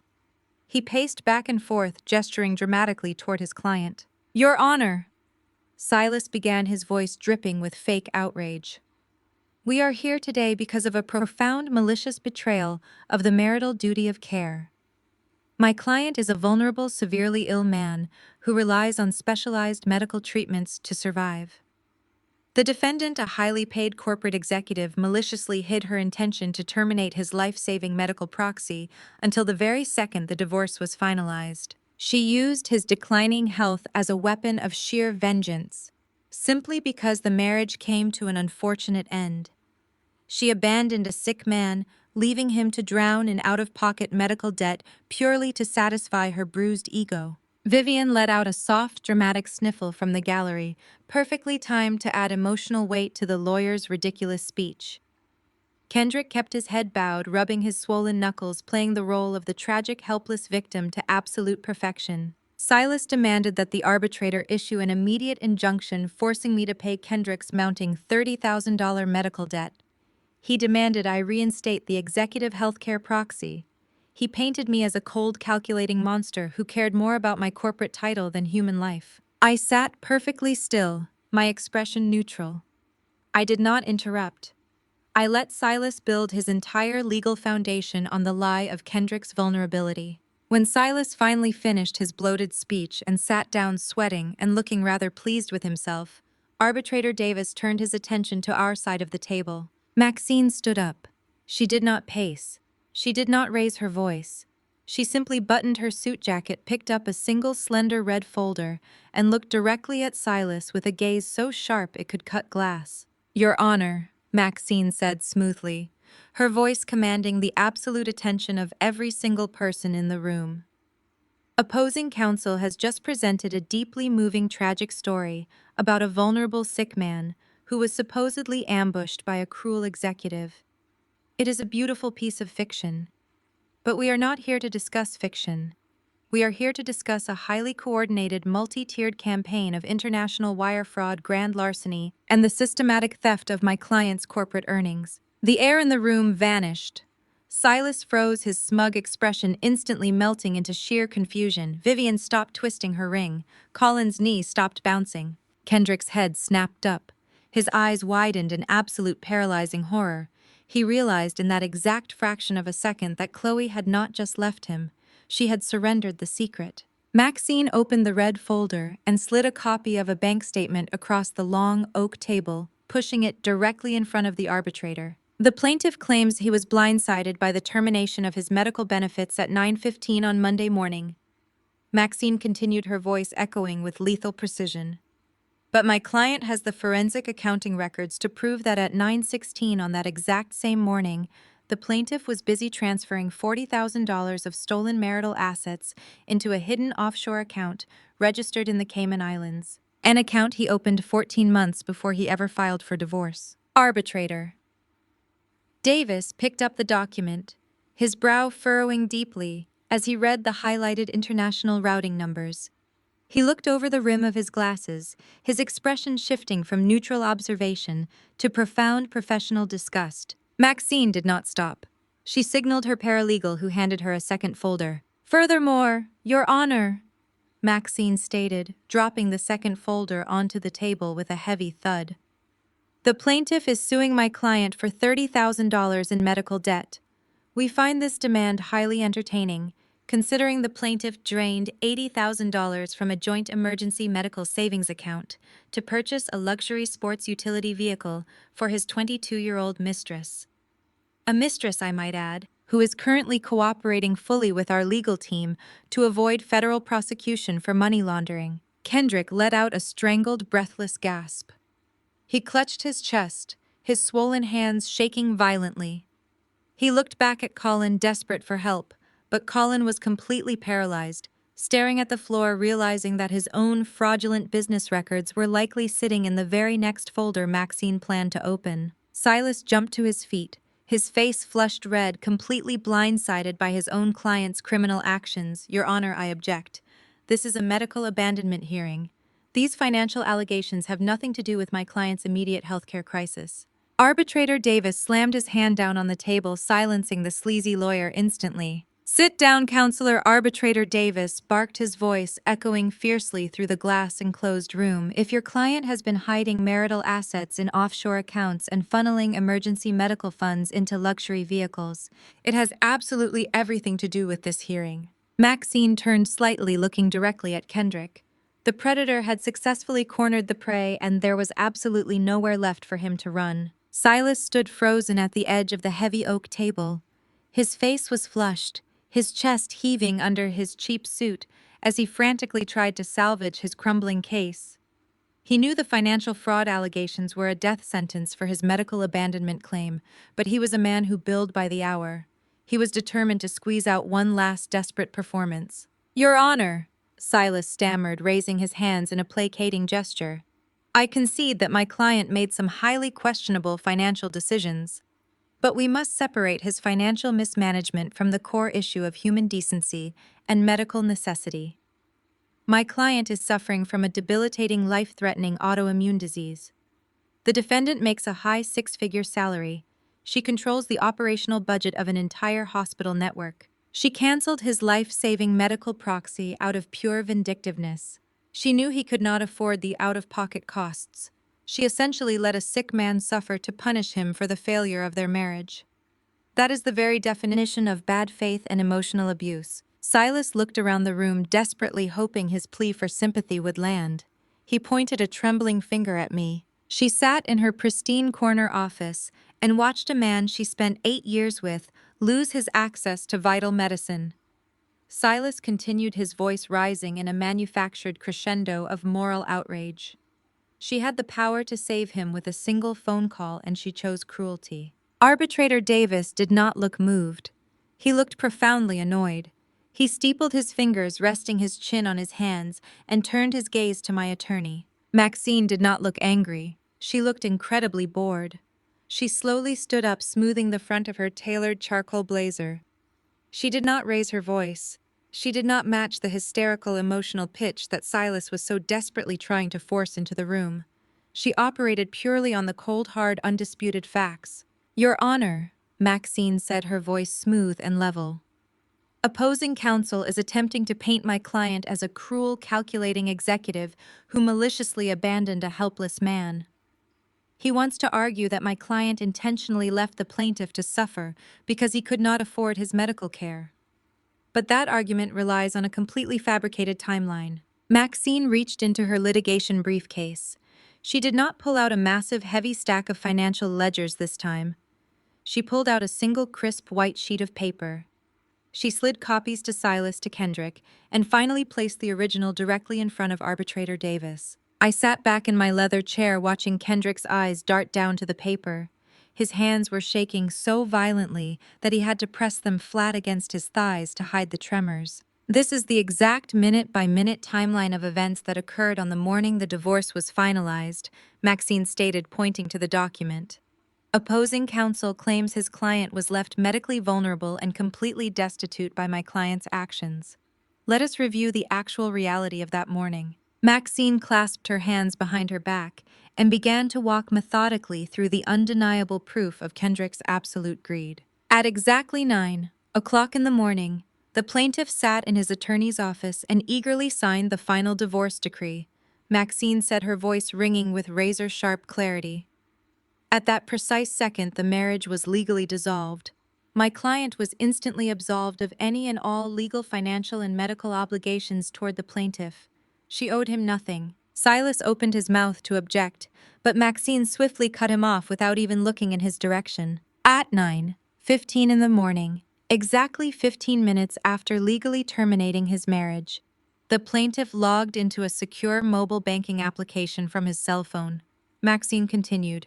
He accessed an offshore account that he had been secretly funneling marital assets into for over a year.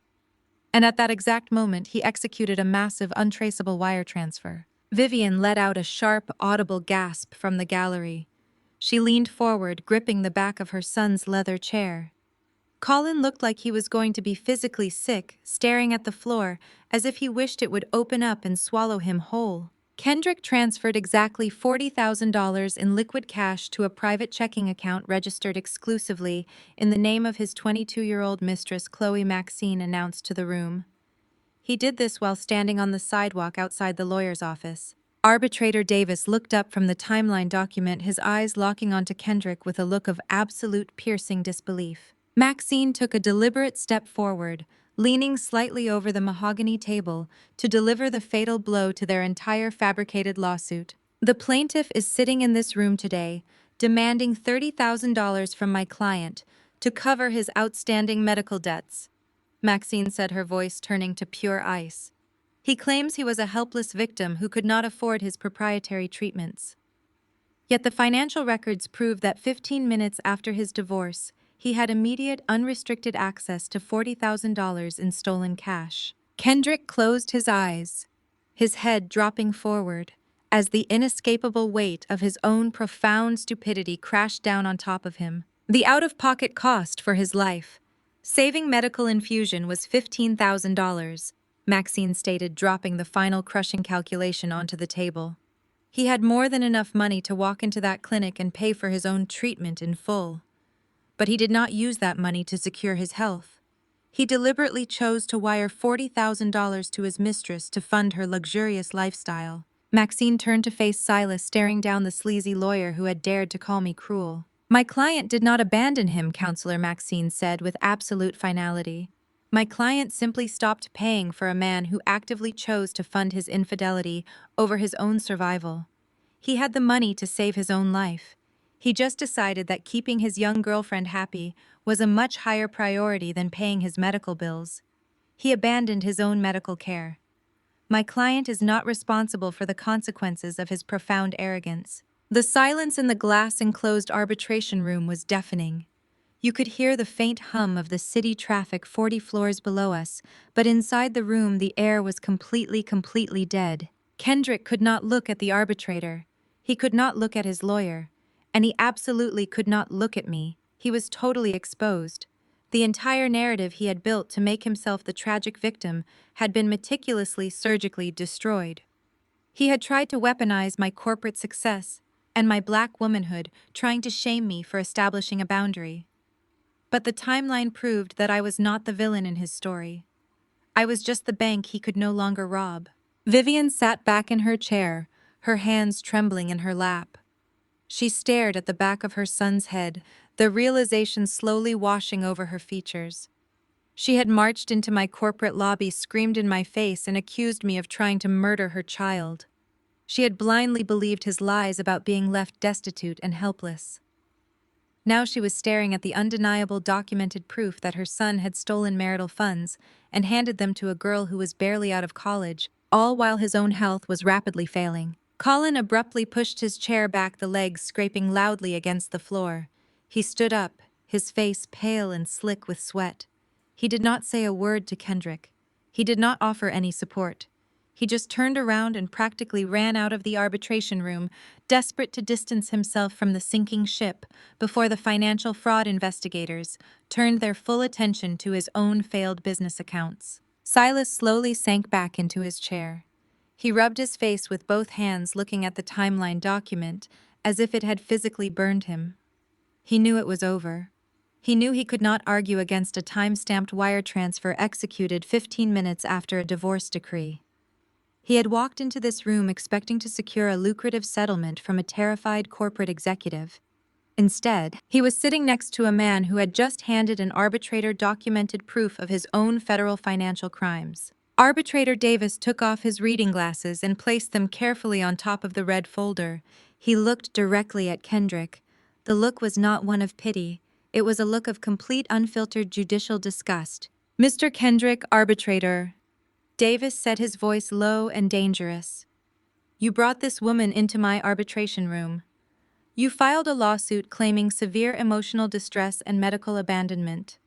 You demanded that she pay your medical bills, reinstate your executive healthcare proxy, and cover your legal fees." Kendrick swallowed hard, his throat bobbing nervously. He tried to speak, but only a pathetic, raspy sound emerged. "You sat there and allowed your counsel to accuse your former wife of cruelty."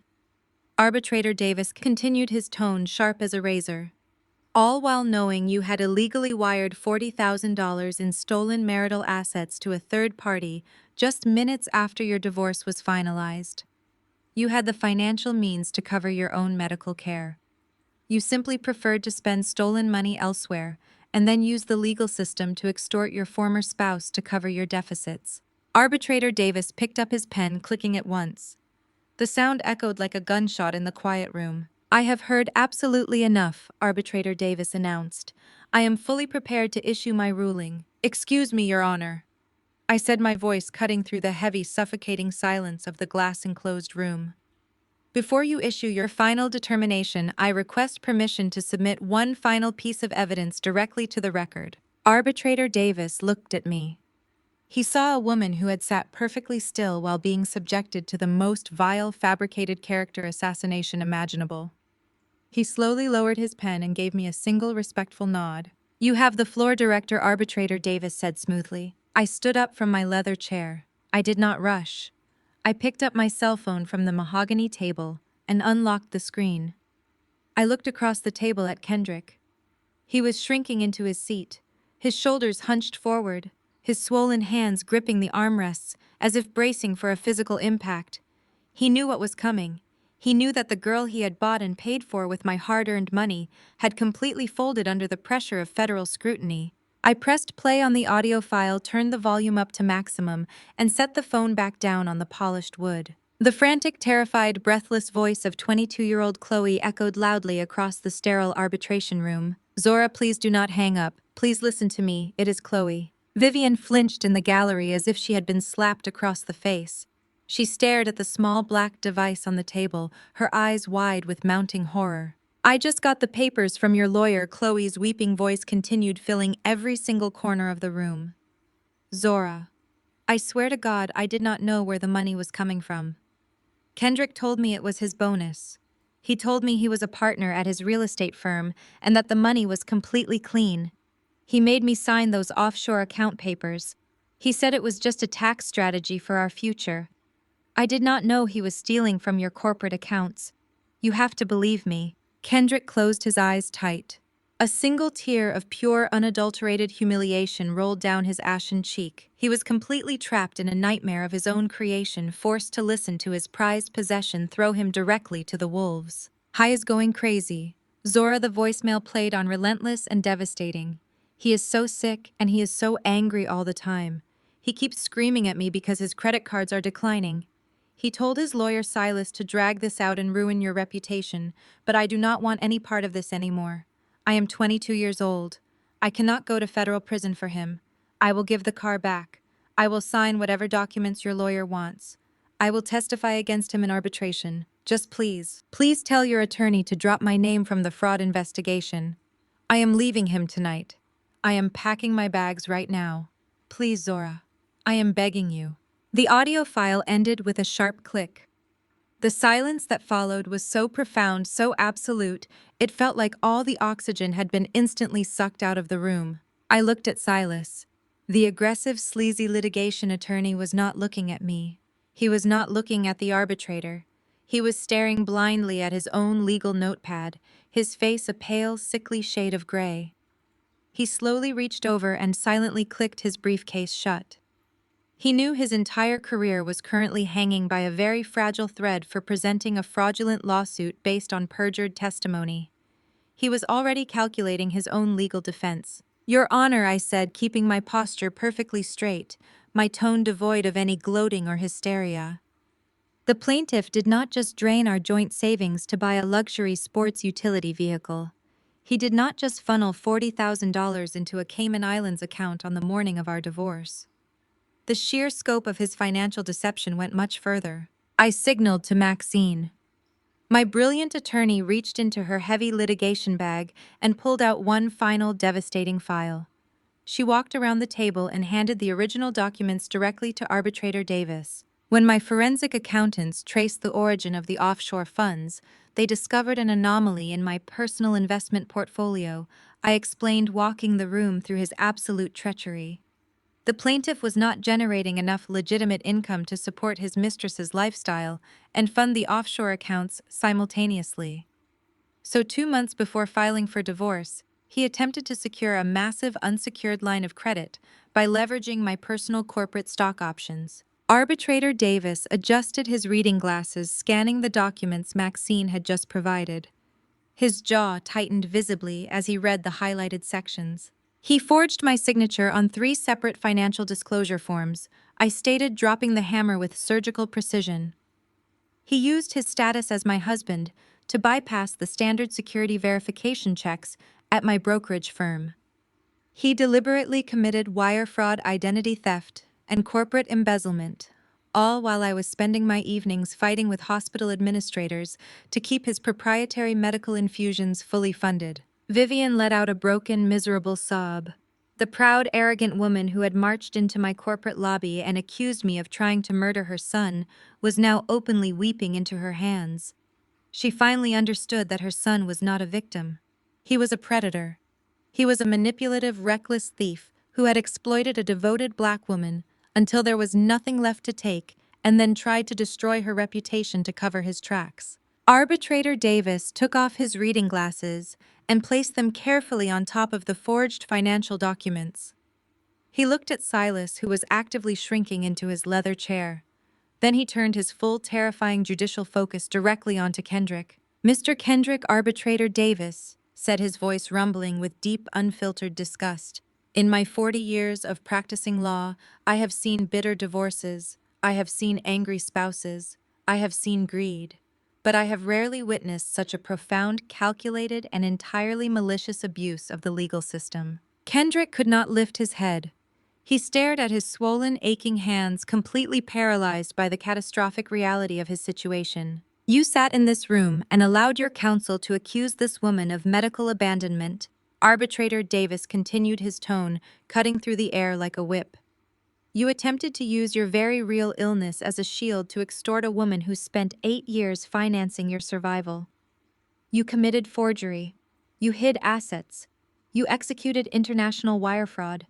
And you did it all while brazenly funneling stolen marital funds to a third party. You are not a victim of medical abandonment. You are the sole architect of your own destruction." Arbitrator Davis picked up his heavy gold pen. He pulled the official arbitration ruling documents to the center of his desk. I am dismissing your lawsuit with prejudice. Arbitrator. Davis announced, his voice ringing with absolute unyielding finality. You are permanently barred from ever bringing these fabricated claims of medical abandonment or bad faith against the defendant in any court of law. Furthermore, I am ruling immediately on the defendant's countersuit for financial fraud and asset recovery. I stood perfectly still, listening as the scales of justice violently slammed back into balance. You are hereby ordered to immediately repay the $80,000 drained from the emergency medical fund, as well as the $40,000 wired to the offshore account. Arbitrator Davis dictated, writing the figures down with heavy, deliberate strokes. Given that you have demonstrated a complete lack of liquidity and have maxed out your available credit to fund your fraudulent lifestyle, you clearly do not possess the cash necessary to satisfy this massive debt. Kendrick let out a pathetic, suffocated gasp. He knew exactly what was coming next. He knew what the only remaining asset was.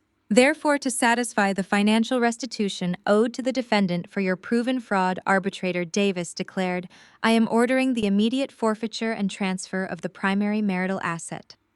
The Buckhead property that you retained in the original divorce settlement is to be legally transferred back into the sole possession and ownership of the defendant, effective immediately. The gavel did not physically fall, but the sound of his words crashing into the room had the exact same effect. You have 72 hours to vacate the premises, Arbitrator Davis ordered, looking down at Kendrick with zero mercy. I strongly suggest you use that time to pack your belongings, rather than attempting to file an appeal you absolutely cannot afford. This arbitration is concluded. Arbitrator Davis stood up, gathered his files, and walked out of the glass-enclosed room without looking back. I remained standing at the mahogany table.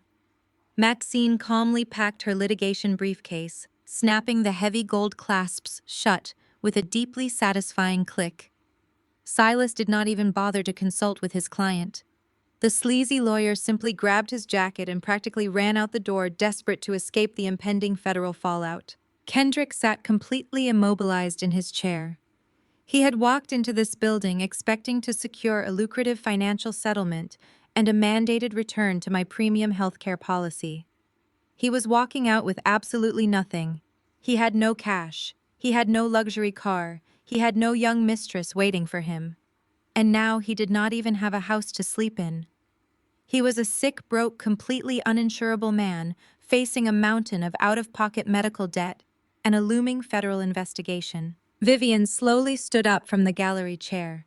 She did not yell at me. She did not hurl insults. She looked at her son, her face a mask of absolute devastation and profound shame.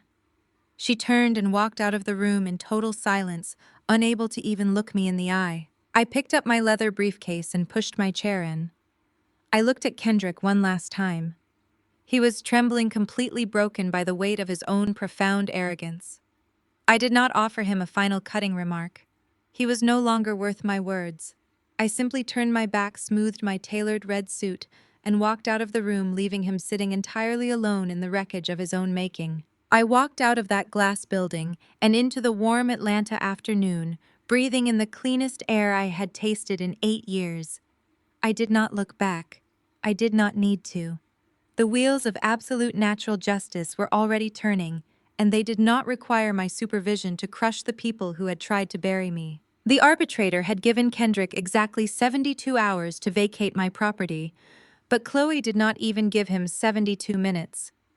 By the time Kendrick managed to drag his exhausted, aching body out of the downtown arbitration firm and take a miserable, expensive rideshare back to the Buckhead house, the driveway was already completely empty.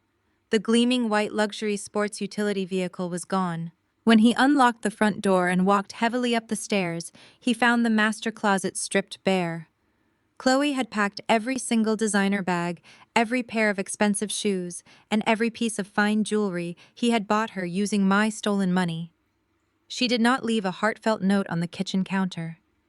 She did not wait around to hold his hand while his joints throbbed and his fever spiked. She took one look at the terrifying legal reality of federal wire fraud and massive, insurmountable medical debt, and she vanished into thin air. Kendrick had traded a fiercely loyal wife for a girl who only loved his wallet, and the very second the wallet flatlined, so did her affection. Kendrick was left standing in a massive, unfurnished house that no longer belonged to him, clutching a judicial eviction notice and staring down the dark barrel of total financial ruin. Without my corporate proxy, and without the stolen marital funds to cushion his fall, his medical debt became a suffocating avalanche. The $30,000 he had already racked up at alternative inferior clinics went into immediate collections. He could not afford his exorbitant legal fees. He could not afford a new place to live. And most terrifyingly for him, he could not afford the one thing he actually needed to survive. He was entirely uninsurable for the proprietary biologics that kept his aggressive autoimmune disease at bay. The vibrant, arrogant man, who had laughed in my face at the divorce lawyer's office, was reduced to a desperate broke shell. He was trapped in a failing body sitting on the floor of an empty room, waiting for the federal financial fraud investigators to knock on his door. But the collateral damage of Kendrick's profound arrogance did not stop with him.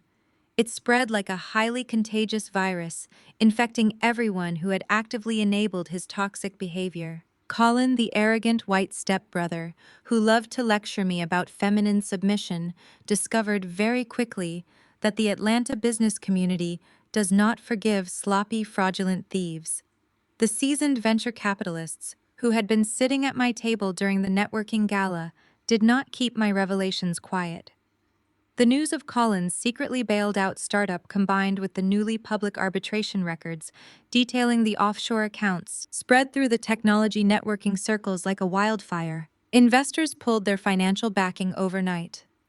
Colin's remaining business partners severed all ties with him immediately, absolutely refusing to be associated with a man implicated in laundering stolen marital assets. He was blacklisted from every major tech incubator and investment group in the state of Georgia. The unearned audacity he had carried his entire life was completely stripped away, leaving him professionally exiled and financially ruined. He had to pack up his expensive rented office and face the very bankruptcy he thought he had cleverly avoided. And then there was Vivian. For years, my former mother-in-law had draped herself in expensive church hats and polished Southern charm, weaponizing her social standing to look down on anyone who did not cater to her precious son. She had proudly marched into my corporate lobby screaming at the top of her lungs, trying to paint me as a bitter, jealous monster. She thought her high society friends would blindly rally behind her. But high society thrives on pristine reputations, and they absolutely despise a messy public scandal involving federal financial crimes. The prominent women in her social circle, the exact same women she had tried to impress by praising Kendrick's 22-year-old mistress at the gala, immediately turned their backs on her. They stopped returning her phone calls. She was unceremoniously removed from her neighborhood planning committees and charity boards. When the details of the offshore accounts and the forged signatures inevitably leaked through the social grapevine, everyone realized the ugly truth. Vivian had been perfectly happy to watch her son steal from a devoted black woman so long as it funded her own comfortable lifestyle and stroked her maternal ego. The elite community she had spent decades trying to impress froze her out completely. She was left entirely isolated, deeply embarrassed, and forced to watch her golden child face the crushing, inescapable consequences of his own deceit. I did not have to lift a single finger to ruin their lives. That was the most beautiful, liberating realization of all. For years, they had relied heavily on my silence, my grace, and my corporate paycheck to maintain their grand illusions of superiority. They genuinely thought my success belonged to them by default. They thought they could extract my resources, disrespect my presence, and walk away with their hands clean. They failed to understand a very basic law of nature. When you build your entire existence on the back of someone else's hard work, the moment that person decides to stand up, your entire world collapses. I watched from a comfortable distance as the dominoes fell one by one. I did not gloat. I did not reach out to rub salt in their fresh wounds. The universe was handling the distribution of karma with absolute surgical precision. I had spent 8 years pouring my life force into a bottomless pit of ingratitude, and cutting that cord was the greatest gift I could have ever given myself. They were finally experiencing the reality of a world where Zora no longer paid the bills, fixed the problems, or shielded them from the harsh consequences of their own toxic choices. 3 weeks after the arbitrator slammed his gavel and legally returned the Buckhead house to my sole possession, I drove back to the property for the very last time. Kendrick and Chloe had vacated the premises in a frantic, disorganized rush, leaving behind a pathetic trail of their failed grand illusion. The house was completely empty save for a few discarded moving boxes and the lingering smell of cheap cologne.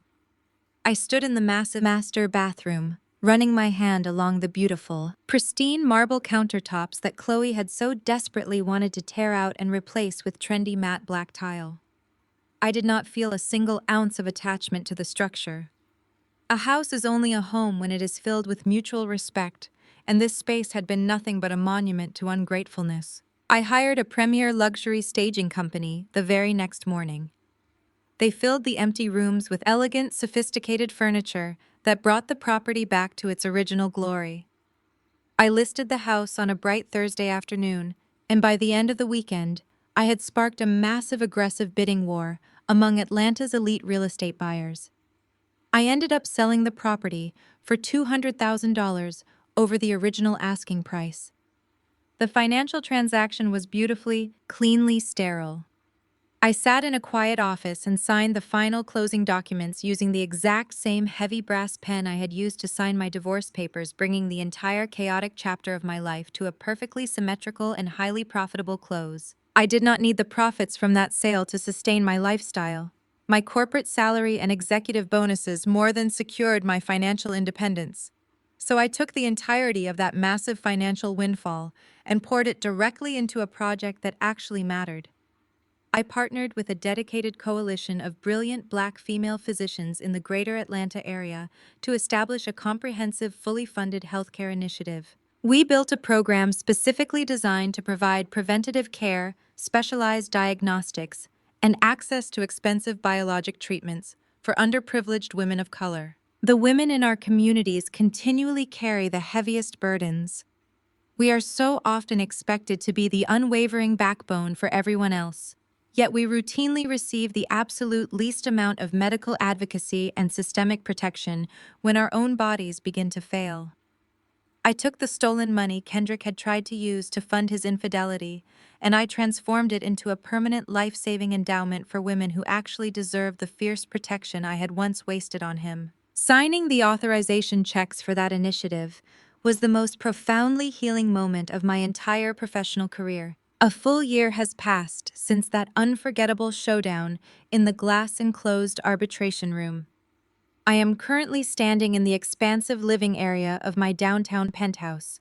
The floor-to-ceiling windows allow the warm golden afternoon sun to pour beautifully over the polished hardwood floors.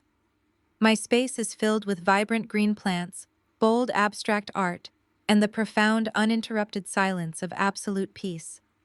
There is no one here demanding my energy.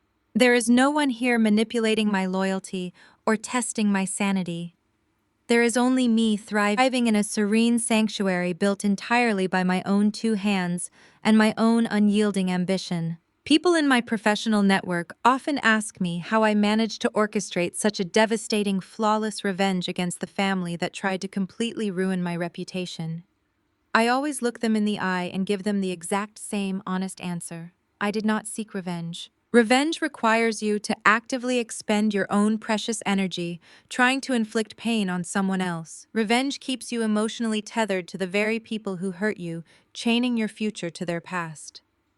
What I did was something entirely different and infinitely more powerful. I simply established an ironclad boundary.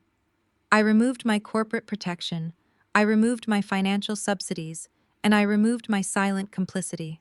True power does not lie in screaming matches in corporate lobbies or vindictive plots executed in the dark. True power lies in recognizing your own immeasurable worth and having the absolute uncompromising courage to walk away from anyone who refuses to honor it.